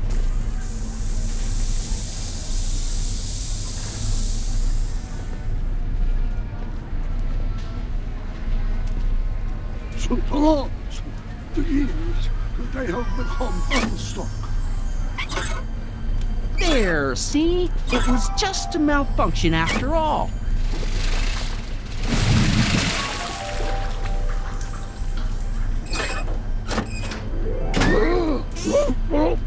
Let's get you out of there. Emmet Brown? Then it was true. Hey, you. Hey, he just took that guy's wallet. I think he took his wallet. Oh, remind me not to become an oceanographer. I guess I must have a touch of claustrophobia. Never should have gone in there. Well, we've all got problems. Now, you'd better get back to your booth Funny before... thing is, I don't even remember going in there. Last thing I recall, I was in the glass house talking to Carl Sagan. Did you know he's really a scientist? I'd heard. What did he say to you? Oh, he had some sort of spur-of-the-moment business proposition. It was all very rush. I never got the details. It would have meant leaving before the expo was over, so I told him Say, where'd he go? Do you know? Carl Sagan? He had to leave. One of his experiments blew up on him. No, I know how that is. Greetings and salutations to all our honored guests. I am Techne, Muse of Progress, and it is my pleasant task once again to highlight one of the great minds who was hard at work building a better tomorrow. I think that's me. I'm next on the roster. But are you ready? No, I don't have a choice. Did you bring the static accumulator? Oh, right. Here you go. Great. Come on, let's get up there. He's been hard at work dreaming up gizmos and banging them together in his garage. And who knows? One of this kid's gizmos just might take off and change the life of everybody in town. Could it be the very thing he's brought to share with us today? It wouldn't be the first time the world was changed by a kid barely That ought to do it. Are the block bearings all in the raised position? Block bearings. Raised position. Check. Then it looks like all systems are go. She was only 19. Wish me luck. So hold your Snickers. Don't have to. Prepare to be wowed. Ladies and gentlemen, I give you Emmet Brown. Objection! Objection, Your Honor! I hereby demand that the scientific demonstration of one Emmet Lathrop Brown be terminated and forfeit by reason of insanity. I declare him to be in contempt of me, his father. Where is he? Hand him over this instant! You don't think you can shelter him? Emmett's gone. You just missed him. Young man, I've been sitting on the bench of Hill Valley Criminal Court for 15 years. I can smell a dissembler a mile away. Now, are you going to turn him over, or will I have to use force? Don't antagonize him. Well, if you're not going to say anything... So he is up there with you? Thanks a lot. Son, I order you to come down from there this second. Emmett. I'm not talking to him. There's no point. So, what's your plan? I just stand here like this indefinitely. After a few centuries, the process of petrification will set in, and that'll be that. Okay, that is a plan. Maybe he'll give you a fair chance to explain yourself. He is a judge, after all. Yes, a judge who's already passed sentence. He won't listen to me. He never has. I'll be right back. So, is your client prepared to make a statement? He says it's no use talking to you. You never listen? That only shows how pig-headed he is. Of course I'll listen. If he can justify his craziness, I'll be only too happy to indulge it. Stay right there. Emmett. I'm not talking to him. There's no point. You heard him. He said he'll listen to you. Well... At least give it a shot. Father? Son? You've never understood the first thing about me. All you want to do is step on me, squelch my natural instincts. You don't know what it's like to be young. You don't know what it's like to have dreams, to have ambitions so great and so powerful that they've got a life of their own. And it's all you can do to hang on for dear life while they gallop on where they must. This is America, Pop. And in America, a person doesn't have to do what his father did. Isn't that why you came to America? To live where there wouldn't be so many rules? Well, we talked. Are you happy? please, you gotta get out of Emmett's way. I have yet to hear a compelling or even coherent reason why. Emmett's just... stubborn, willful, single-minded, incorrigible, and obsessed. Okay, but if you look at it from the right angle, those traits are kinda... good. That may be your angle, Sonny, but I'm not so sure it's the right one. Make no mistake, those are traits that lead to trouble. He gets them from his mother. Look, Your Honor, you don't see it, but there's an awful lot riding on Emmett's demonstration. All the more reason why I've got to put a stop to it. Look me in the eyes, young man. I expect you know my son pretty well by now. Do you seriously think his exhibition is going to be a success? Sure. Sure it will. Ha! You know as well as I how it'll end. Disaster! Maybe, and maybe not, but even if it does, I mean, isn't Emmett entitled to make a few mistakes? Emmett has exceeded his quota for one lifetime. It's my job as his father to see to it there are no more mistakes. Emmett's just trying to make a name for himself. Maybe things were different when you were a kid, but nowadays you gotta take chances. What do you know about taking chances? Try moving to a strange country where you don't speak the language with only $2 to your name. You? You bet your socks, me! And I made out all right, too. How'd your dad feel about it at the time? Papa? He was fit to be tied. He called me a disobedient little... So your father didn't approve of you coming to America? Well, Papa never really understood the younger generation. He came around a bit in the end, but by then it was too late to. Tell him I'll listen to him. I want to listen to him. If he wants to talk. He says you get your stubbornness from your mother. Well, that's the limit. He's not satisfied with insulting me. He's got to drag my mother through the dirt, too. Mother isn't at all like me. She's gentle and sweet and endlessly patient. If anything, I'm more like... Oh, skip it. You were starting to say that you're like... Skip it. Can it be that you and your dad? No. Next subject. Emmett, stop being a dope. You've got your pride, okay, I get it. And so does he, but what's the harm in trying to make peace with the guy? He's your family, and family's important. Sometimes it's, well, even more important than we realize. May I come up?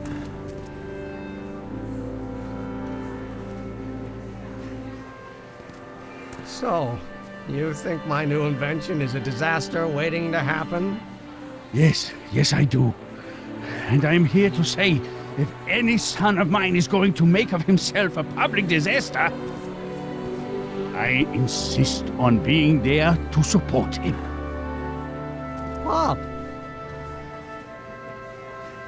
You're gonna change your tune once you see this baby go airborne. You see, the force field generated by the static accumulator. Marty, give Trixie the signal. We're ready for liftoff. Oh, good. Ladies and gentlemen, thank you for bearing with us through that unavoidable delay.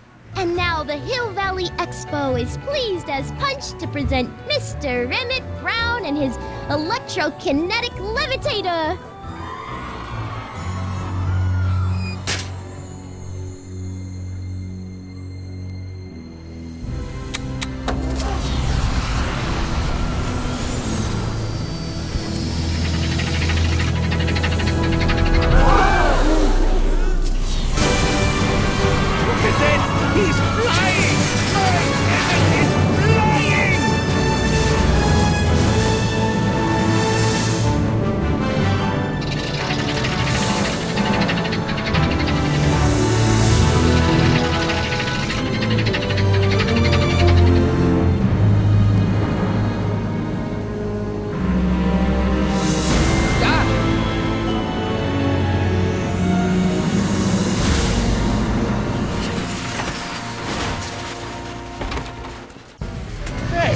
Hey, stop! Get back here!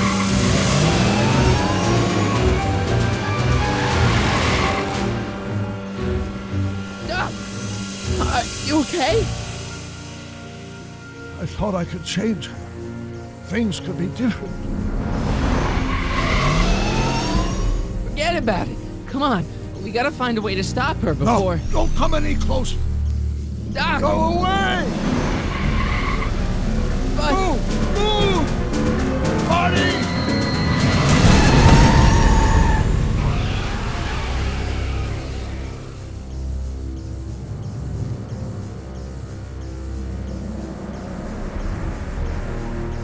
Oh my God! Doc! Say something. Chromium, lithium, potassium, iridium, titanium, ruthenium. I'll get help. Newspaper. What? You mean?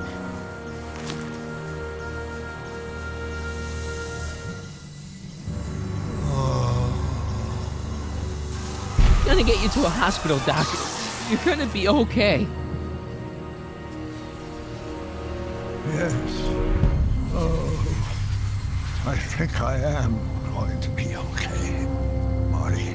No, come on, Doc. Doc, don't do this. Don't go.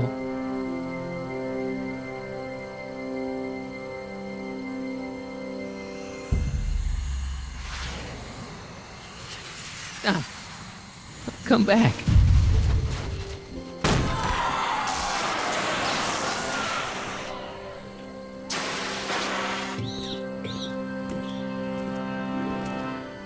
Doc?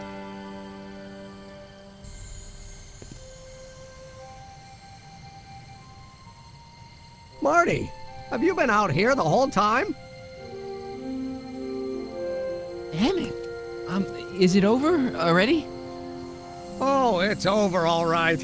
You missed a very wild party. I'm afraid I've been banned from the expo for the next 50 years.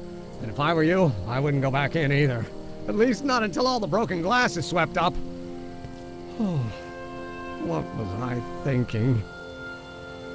Naturally, the ionic wind generated by an electromagnet of that size would play havoc with a merely mechanical steering mechanism. We need a much more advanced control system. I wonder if we could find a way to translate the body's own gravitational field into electrokinetic force. One might be able to direct the ionic current simply by shifting one's weight. Oh, great Scott, that's it! And you're not discouraged? Discouraged? By what? You mean what happened in there? Oh, that was a learning experience. The way I see it, it's those little mistakes along the way that advance us along the pathway of knowledge. Come on, there's no time to lose. Let's get back to the lab and... I'm sorry, is something wrong? It's a long story. Let's just say I lost somebody. Oh, how sad. Anyone I know? It was, Carl Sagan. What? The guy who tried to hire me in there? You were friends with him? Strange. But how? Don't worry about it. It's got nothing to do with you. What? You're a complete mystery to me, Marty. Where you come from, what you're doing here. But there's one thing I do know. Whatever it is, it does have something to do with me. Please, Emmett, don't ask any... What's this? Come on, let me see. I deserve an explanation. You wouldn't understand. Oh, yeah? Try me.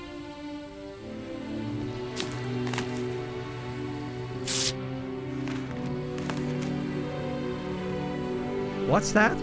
An explanation. But you've got to promise me. Don't look at it until you get the key to the city. Huh? Emmett! Just promise.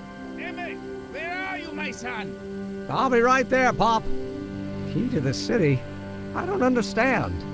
And you can't understand. Not for a long time. It would do irreparable damage to something. Just say you promise. Okay, I promise.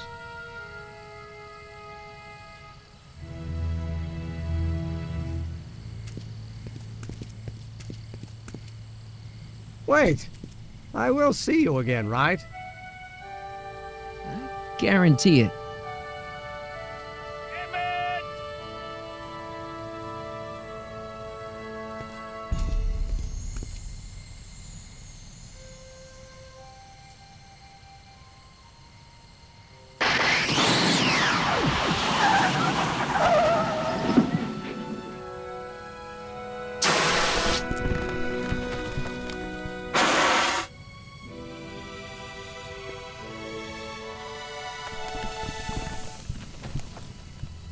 It worked.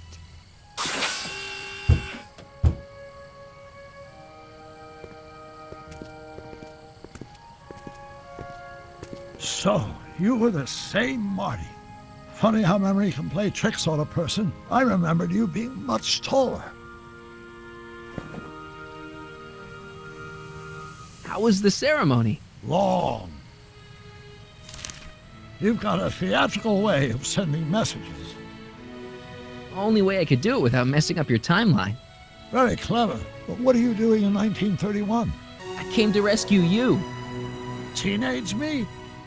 No, you. But then teenage you got mixed up in it. See, you were in jail and...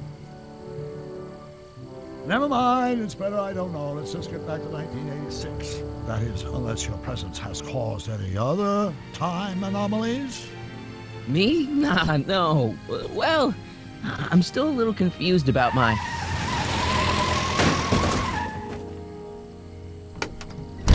Where is he? Where's that no-good son of mine? He's not worthy of the McFly name. You see my Artie anywhere?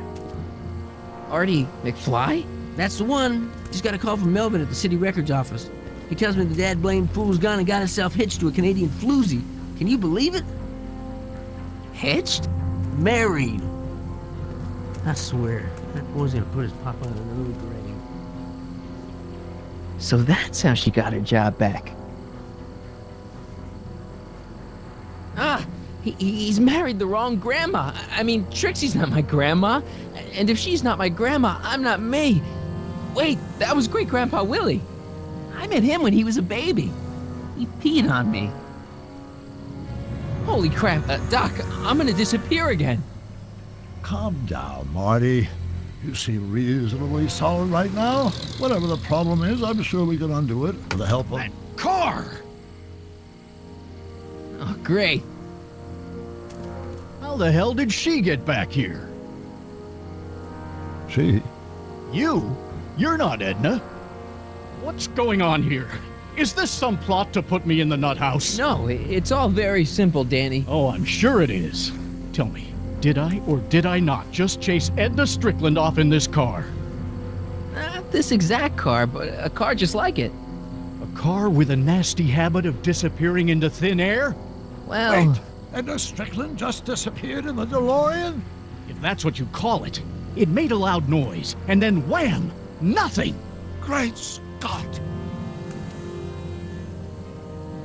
Marty, do you have any notion what date she might have jumped to? None at all, Doc. See, that DeLorean's time circuits are out of whack. They could jump to any date at all. Oh, this is bad.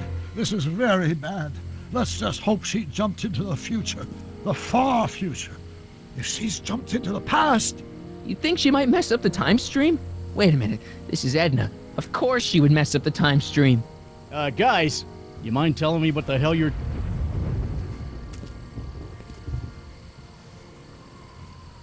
Uh-oh.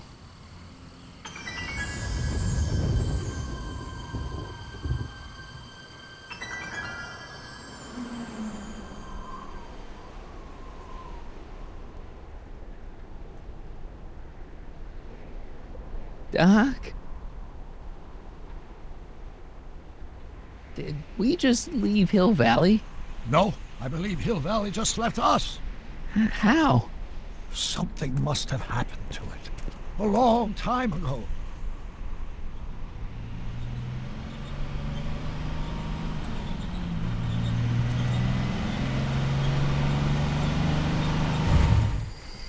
Well, now you two look mighty lost. Hey, what on earth is that thing? It's an experimental vehicle. Pay it no mind. Look, maybe you can help us. We're looking for Hill Valley. Well, which is it, a hill or a valley? No, it's a town. It's a town called Hill Valley. Hill Valley, a town? Say, I think I once heard that there was a town here a long time ago. Don't know much about it, though. Just as I suspected. When did Hill Valley go away? Oh, heck, I don't know. That was all before I was born. Then whatever it was must have happened at least 45 years ago. Nobody much cares to settle around here nowadays. My dad tried to buy a farm in this area years ago, but he got run off by Scary Mary. Scary Mary? Well, that's what we all call her. Lives a couple miles from here. I make a monthly drop at her place. She's a fiend for news. Takes all the papers in the county, never throws one away. Say, if there's anybody who can tell you what happened to Hill Valley, it's her. Can you direct us to her? It's imperative that we talk to her. Sorry, fellas, but I'm pretty sure she won't talk to you. Why wouldn't she talk to us? The thing of it is, guys, Mary's older than dirt, but she's also a little tetched, if you catch my drift. She doesn't like strangers. I'm sure we can handle her. We'll be very polite. Please, we gotta see her. Well, okay, if you insist. Take a right turn just after the bridge, then follow the wheel ruts till they come to an end. You'll have to go the last quarter mile on foot. Good luck, and don't say I didn't warn you. I got a notion I'll be kicking myself for sending you up there.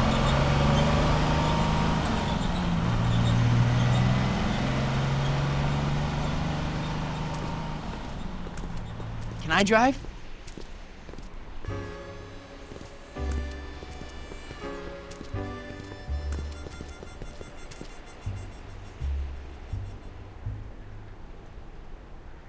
Mary Pickford.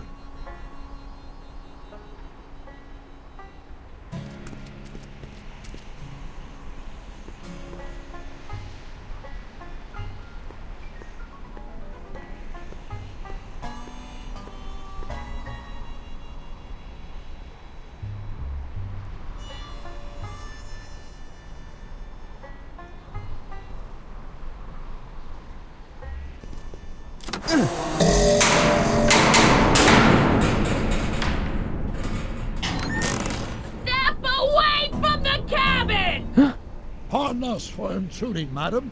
We were wondering if you could tell us... I don't talk to hooligans! Not a very friendly sort.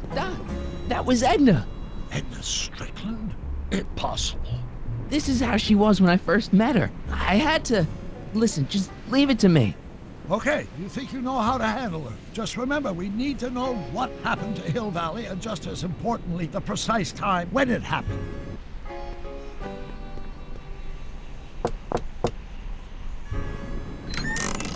Hey, Miss Strick. Who are you? Michael Corleone. That's a foolish name, and I make it a rule not to talk to strangers with foolish names.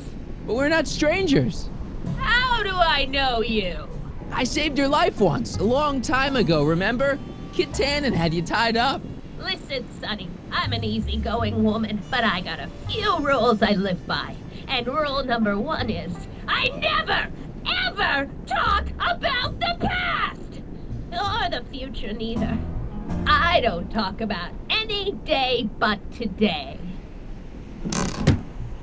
I guess that didn't go so well. Of course she doesn't talk about the past, because there's something in her past she's trying to forget. But we're gonna pry it out of her. Go ahead, knock on the door again.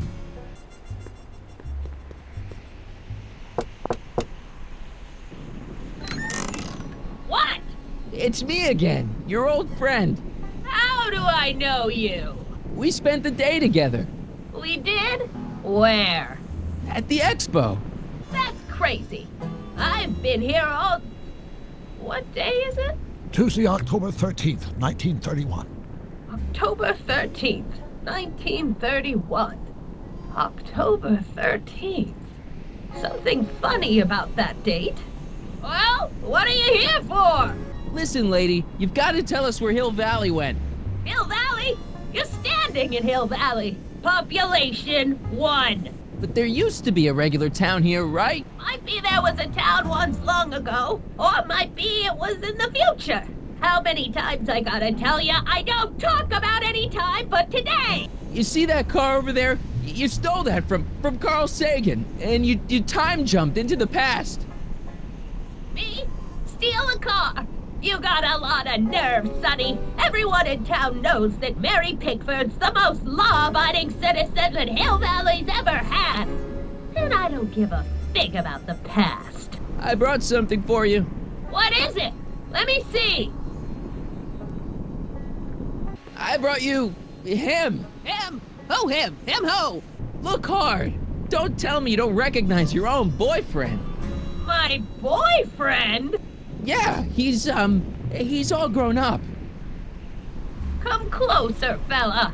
Marty, what am I supposed to do? Trust me, Doc. Just go with it. can't be! Emmet! Yes, Edna. It's me. It is! It's October 13th, 1931! Oh, and you are Emmet! Emmet! How did I get so turned around? Have I been dreaming, or stay there? It's a classic case of repressed memory syndrome. Once the mental dam is broken, the subject is immediately plunged into the midst of the very scenes she's trying to forget.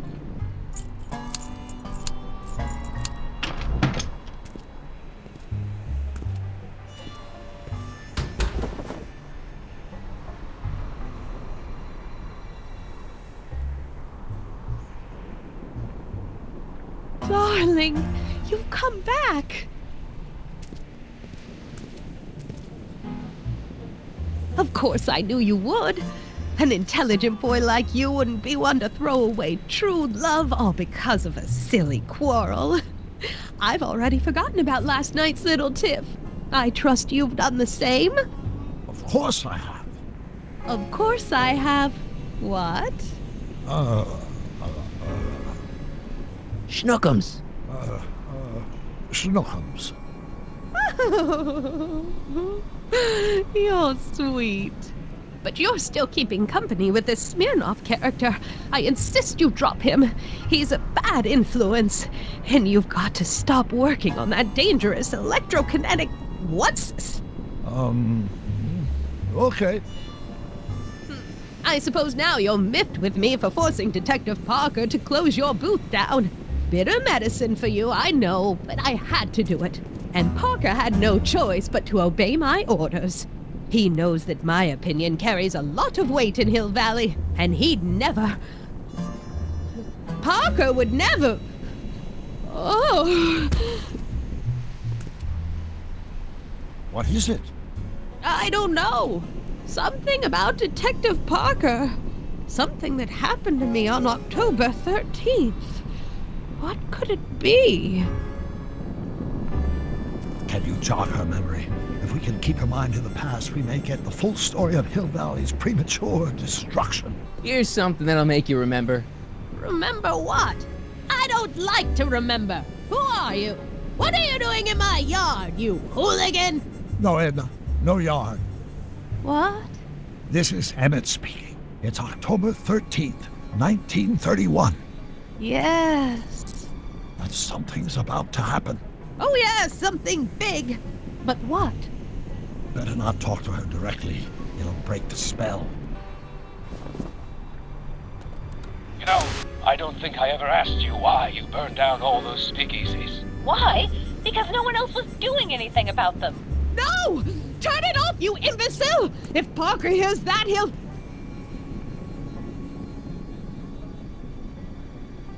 Officer, I can explain. It was a trick. I was framed. Oh, he's after me! Ha!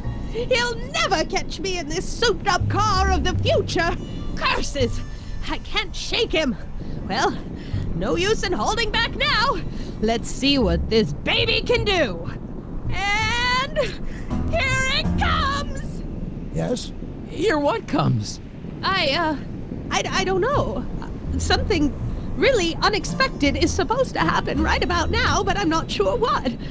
Oh, come to think of it, how can I be expecting something unexpected?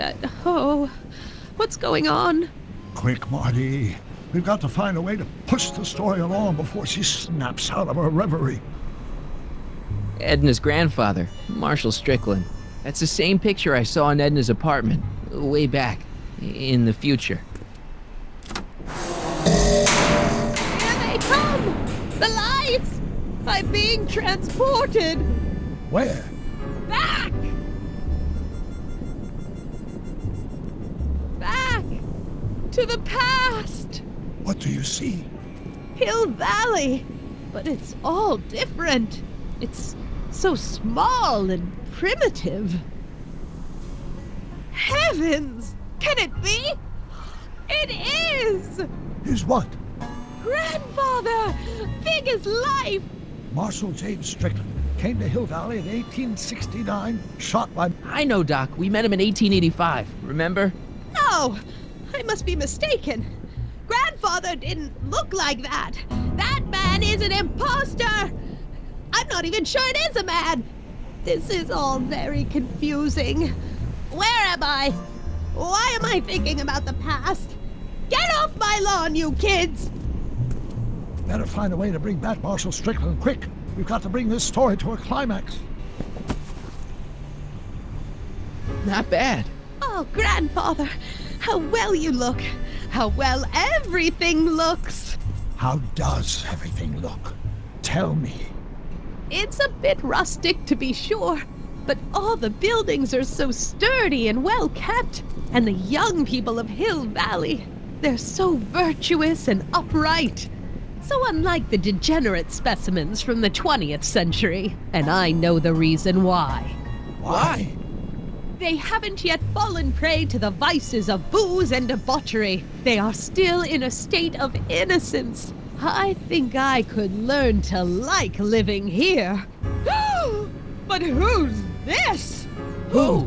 This big lout swaggering up the street, lips curled in an insolent sneer. He's a newcomer to Hill Valley. Beauregard. Beauregard... Tannen. Yes! Good guess. Look at him, acting like a big shot, throwing his money around. Stolen money, no doubt. Why can't they see through him? The two-bit phony! And now his plan becomes clear. He's bought a plot of land in town. He's going to put up a what? I don't know. It's something I don't like. Something evil. A saloon? In Hill Valley? Oh, he can't do that! Grandpa, you can't let him do it! You can't let that snake ruin paradise! Well, if they're all too blind to stop him, I'll just have to take the law into my own hands. I'll make sure this sinful establishment never opens its doors. I don't know what I'll do, but I'll do something. Something very conclusive.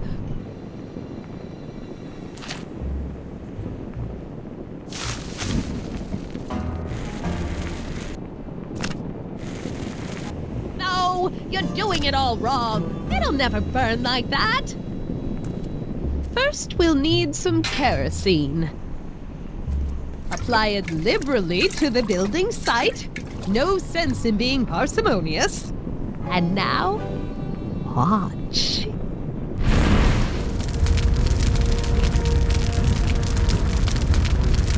This is beautiful! The devil's handiwork consumed by the fires of righteousness! Burn, you sucker! Burn! She was never this passionate when we were dating. Oh. What is it then? Is it the fire? Turn away! Don't look! It's not staying in the saloons. It's spreading to the other buildings in Hill Valley. My intentions were pure. It wasn't supposed to happen like this. But it did happen like this. And you've been repressing it all these years because you can't stand to admit that you're... A hooligan! I'm a hooligan!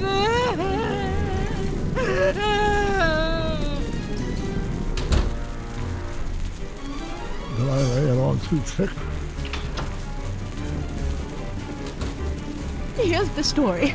Black and white and red all over. Huh.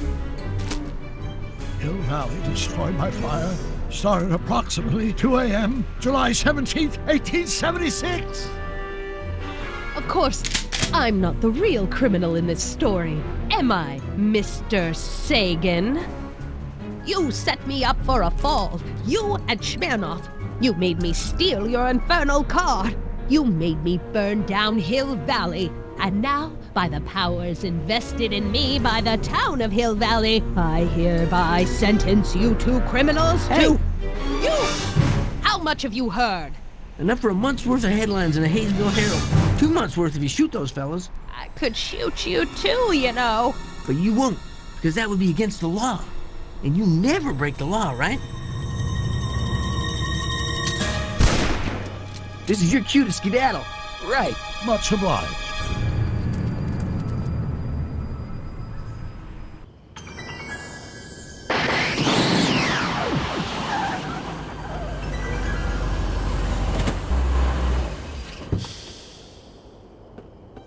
There's Beauregard Tannen's half-finished saloon. Sometime during the next hour, Edna's going to light it on fire and accidentally burn down Hill Valley. I wonder where her DeLorean is. We'll find it later. Right now, we've got to stop that fire. I'll go around back. You go through the front. Got it.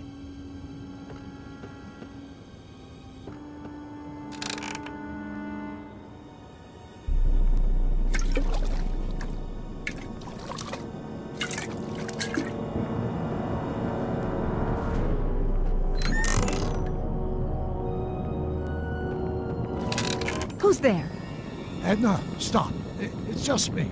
Mr. Sagan, what are you doing here? I was gonna ask you the same question, Miss Pickford. Isn't it obvious? I'm putting an end to your den of iniquity before it starts. I don't think so, Mary. I don't like shooting women, but no one comes between Beauregard B. Tannen and his livelihood. Tannen, stop! If you shoot her, she'll drop the torch, and this whole place will burn up.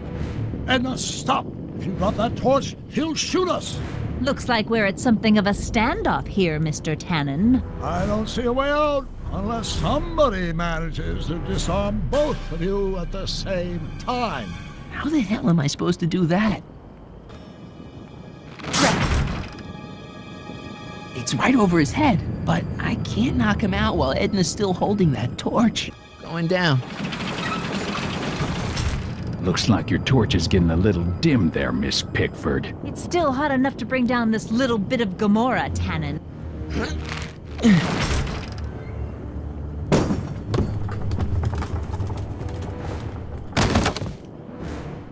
What was that noise? What noise? I didn't hear a noise.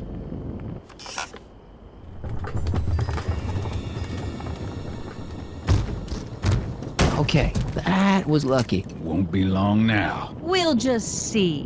Come on. Got any last words? I'll see you in hell, Tannen. You first, lady. Come on, you son of a... Ha! What the frog? Who the hell are you? I'm the diversion, butthead.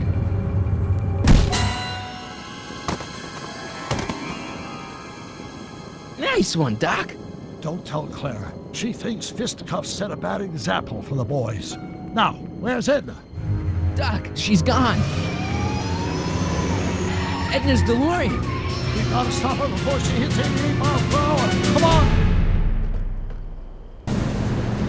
Okay, Edna, nothing to be worried about. You're a smart woman with a strong moral compass. You just need to think your way out of it.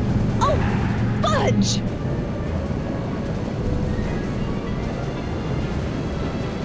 What's she doing? I think she's spouting euphemisms at us.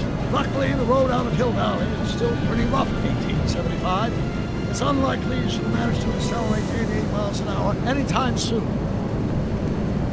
How are we gonna stop her? Good question.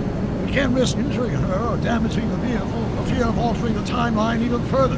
Luckily, those diagnostic lights my alternate self put all over her DeLorean have given me an idea.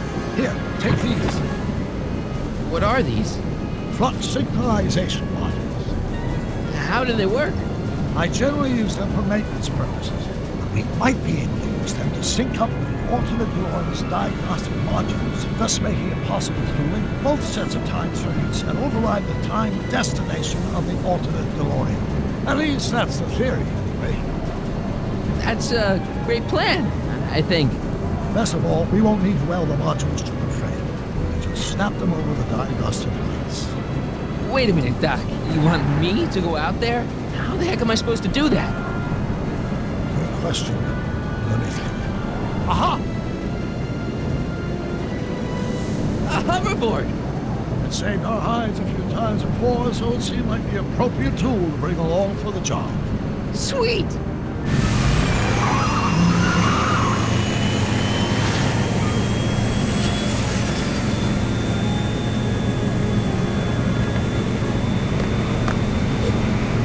You okay? It's just like riding a bike. You ready to make the jump? Ready, Doc. 1, 2, 3, jump!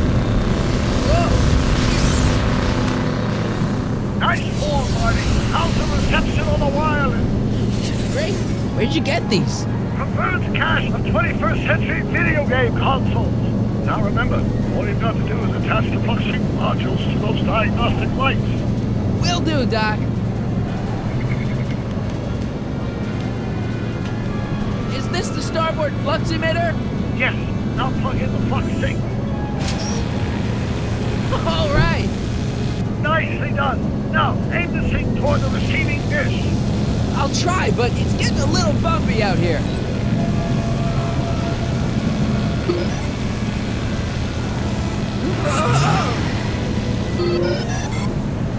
Great. That's one flux sync down. 2 to go.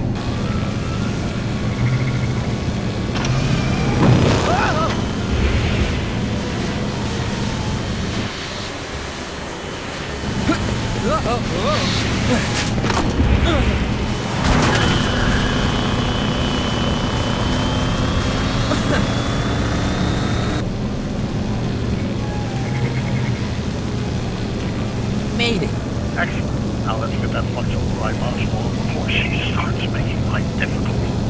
She's been making it easy up till now? Well, here goes nothing, Doc. Whoa! Perfect. Now aim the flux sync towards the receiving dish on my DeLorean. Receiving dish. Check.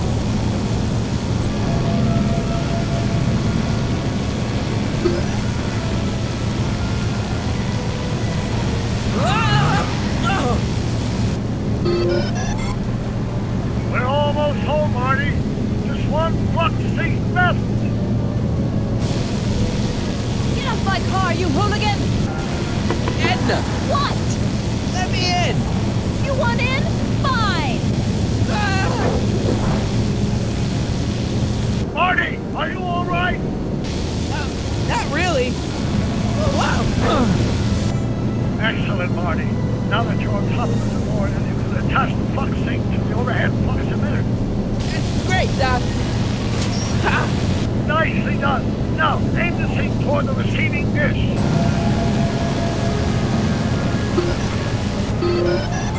That's it. Get out of there, Marty. Phew.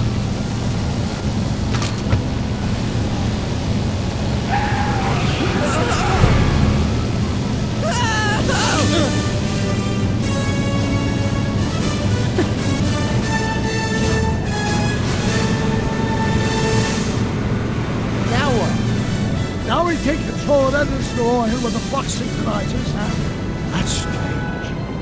What?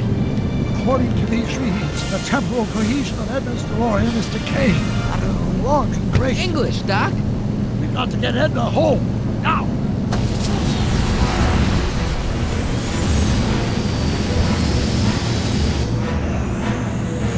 Hold on!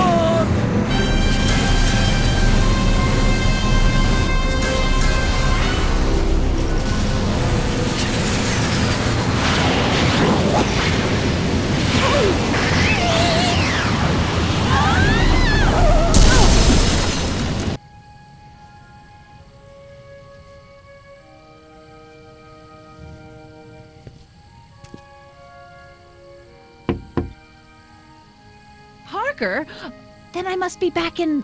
Would you be kind enough to tell me what day it is? It's the day I place you under arrest for arson, resisting arrest, and being a general all-round pain in the ass. No! You can't arrest me. Not now. I just got back from the last century. Would you look at that? Edna Strickland, drunk as a skunk. I'm not drunk, you reprobate. I'm a time traveler. Sure you are. Oh, I'm loving this. I'll prove it to you. Come with me. We can do the whole day over if you want. We can fix everything. We can start by drying you out. Come on, into the station with you. You can bunk with me, doll. I'd rather die. Stop it! Unhand me, you dolt! Well, I guess that's it for Edna. Yes, I suppose it is. You know, whoever said time heals all wounds didn't know squat about time travel. What do we do about that, DeLorean? No need to do a thing. Ever since we synced up the time circuits, the temporal breakdown in Edna's DeLorean has accelerated at an exponential rate. By my calculations, the timeline should catch up with it in 5, 4, 3, 2, 1, now! What the hell? Hey, Parker, you're not gonna believe this! See? What did I say? Ready to go home? Wait, Doc, the timeline's not fixed yet. Look.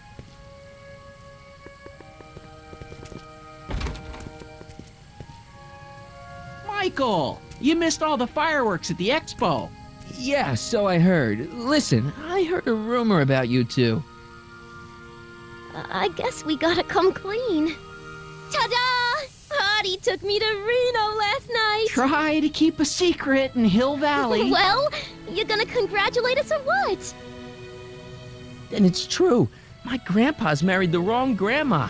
I'm done for. Hey, are you feeling all right, kid? You don't look so hot. Trixie, you can't marry Artie.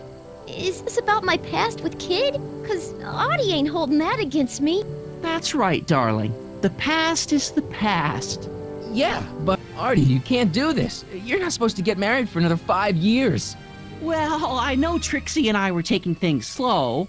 But after that witch Edna got me fired with that postcard, we kinda accelerated things a little. The postcard? Oh, man. Can you see through me? Nope, never could figure you out. I thought you'd be thrilled for us. You don't understand. You're supposed to marry Sylvia Miskin. But I did marry Sylvia Miskin. What? You didn't think my real name was Trixie Trotter, did ya? Don't feel too bad. It was kind of a surprise to me, too. Wait a minute, you're Grandma Sylvie? Grandma? Hey, how old do you think I am, kiddo? But you're so skinny and blonde and... Huh. Yeah, You know, it's I amazing think what Oh my like God. you as a she'll do brunette. for I've ya. seen you naked. You're Sylvia? You okay, pal? Yeah, I'm fine. Great. You kids go off and have yourself a wonderful honeymoon. And don't worry about your dad, Artie. I'm sure he'll come around. Come around to what? To approving your marriage. You seem kind of mad about it back at the high school. Well, that was before I got a look at her. Besides, as my dear old father Seamus used to say, no sense in getting riled up over something I can't do nothing about. And honestly, now that I met her, I can't imagine a better daughter-in-law than the charming Miss Sylvie here. Aw, thank you, Dad. As for you, stranger, I'll thank you to not go poking your nose in McFly family business.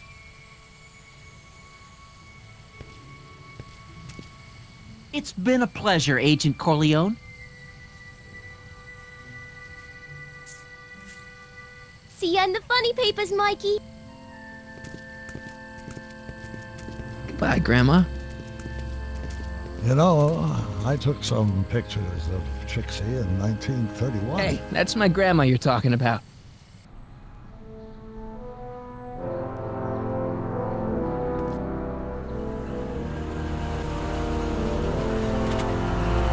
Here we are, back in good old 1986.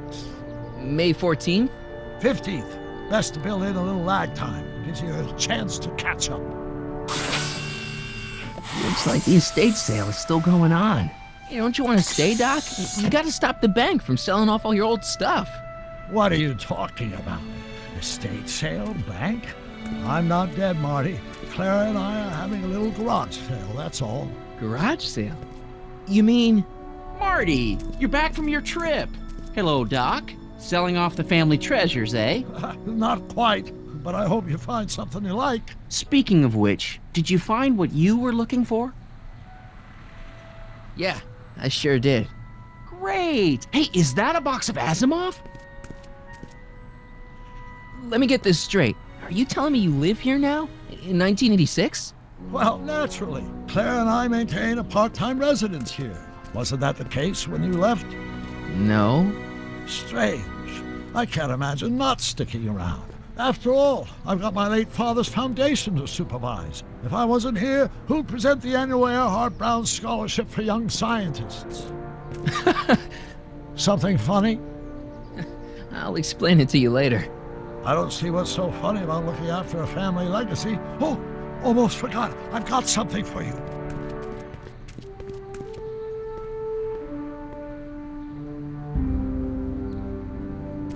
Happy graduation. Graduation? But that's not for another... The McFlys of Hill Valley. An exhaustively detailed history of your family, from your great-great-grandfather Seamus to the present. You traveled through time to write this? Well, most of the research was done traditionally, but your grandma Sylvia proved to be something of a mystery. Which is why you traveled back to 1931, to look for her. Exactly. Who knew she was singing in a speakeasy under a stage name? This is great, Doc. Thanks. It's the least I can do for the man who saved me from making the worst mistake of my life. Yoo-hoo! Dr. Brown! Edna? Einie! What's going on? What are you doing with my dog? The same thing I do every afternoon, silly man. Giving him such much-needed exercise. Isn't that right, Einstein? Hey, Dollface, it's past time for our 3:30. Coming, sweetie! Oh, Mr. McFly, have you seen my stepson anywhere? Oh, Biff! I think you're late for an appointment. Oh, gosh. You're right, Mr. McFly. Hi, Marty. Don't they make a great little family? You'd never know they met in prison.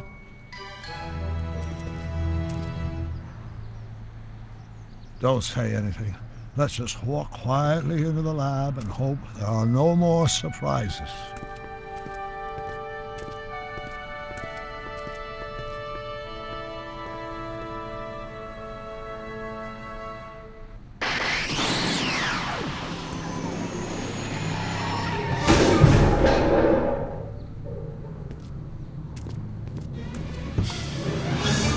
Doc! Marty! What are you doing here? You gotta come with me. Back to the future. Marty, you can't be here. If your younger self sees you, the consequences could be catastrophic. My younger self? Oh, right. Bring him along too. This concerns all of us. What do you mean? Does something happen to us? Do we turn into assholes or something? Nah, we're fine. But our great-great-grandkids? What the hell? Great Scott!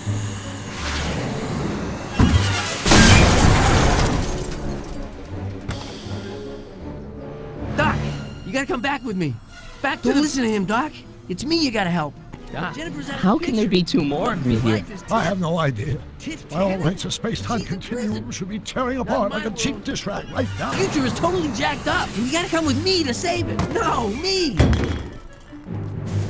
So, we meet at last. You've altered my timeline once too often. What's going on, Doc? Well, we do seem to have a conundrum on our hands. Yeah, Doc, but which one is the real me? Isn't it obvious, Marty? Come on. Prepare to be erased. Doc, wait! What about the space-time continuum? Yeah, what about my future? And mine? The future can wait. We've got a present to catch up with. Where to, Doc? Mr. McFly, thrill me.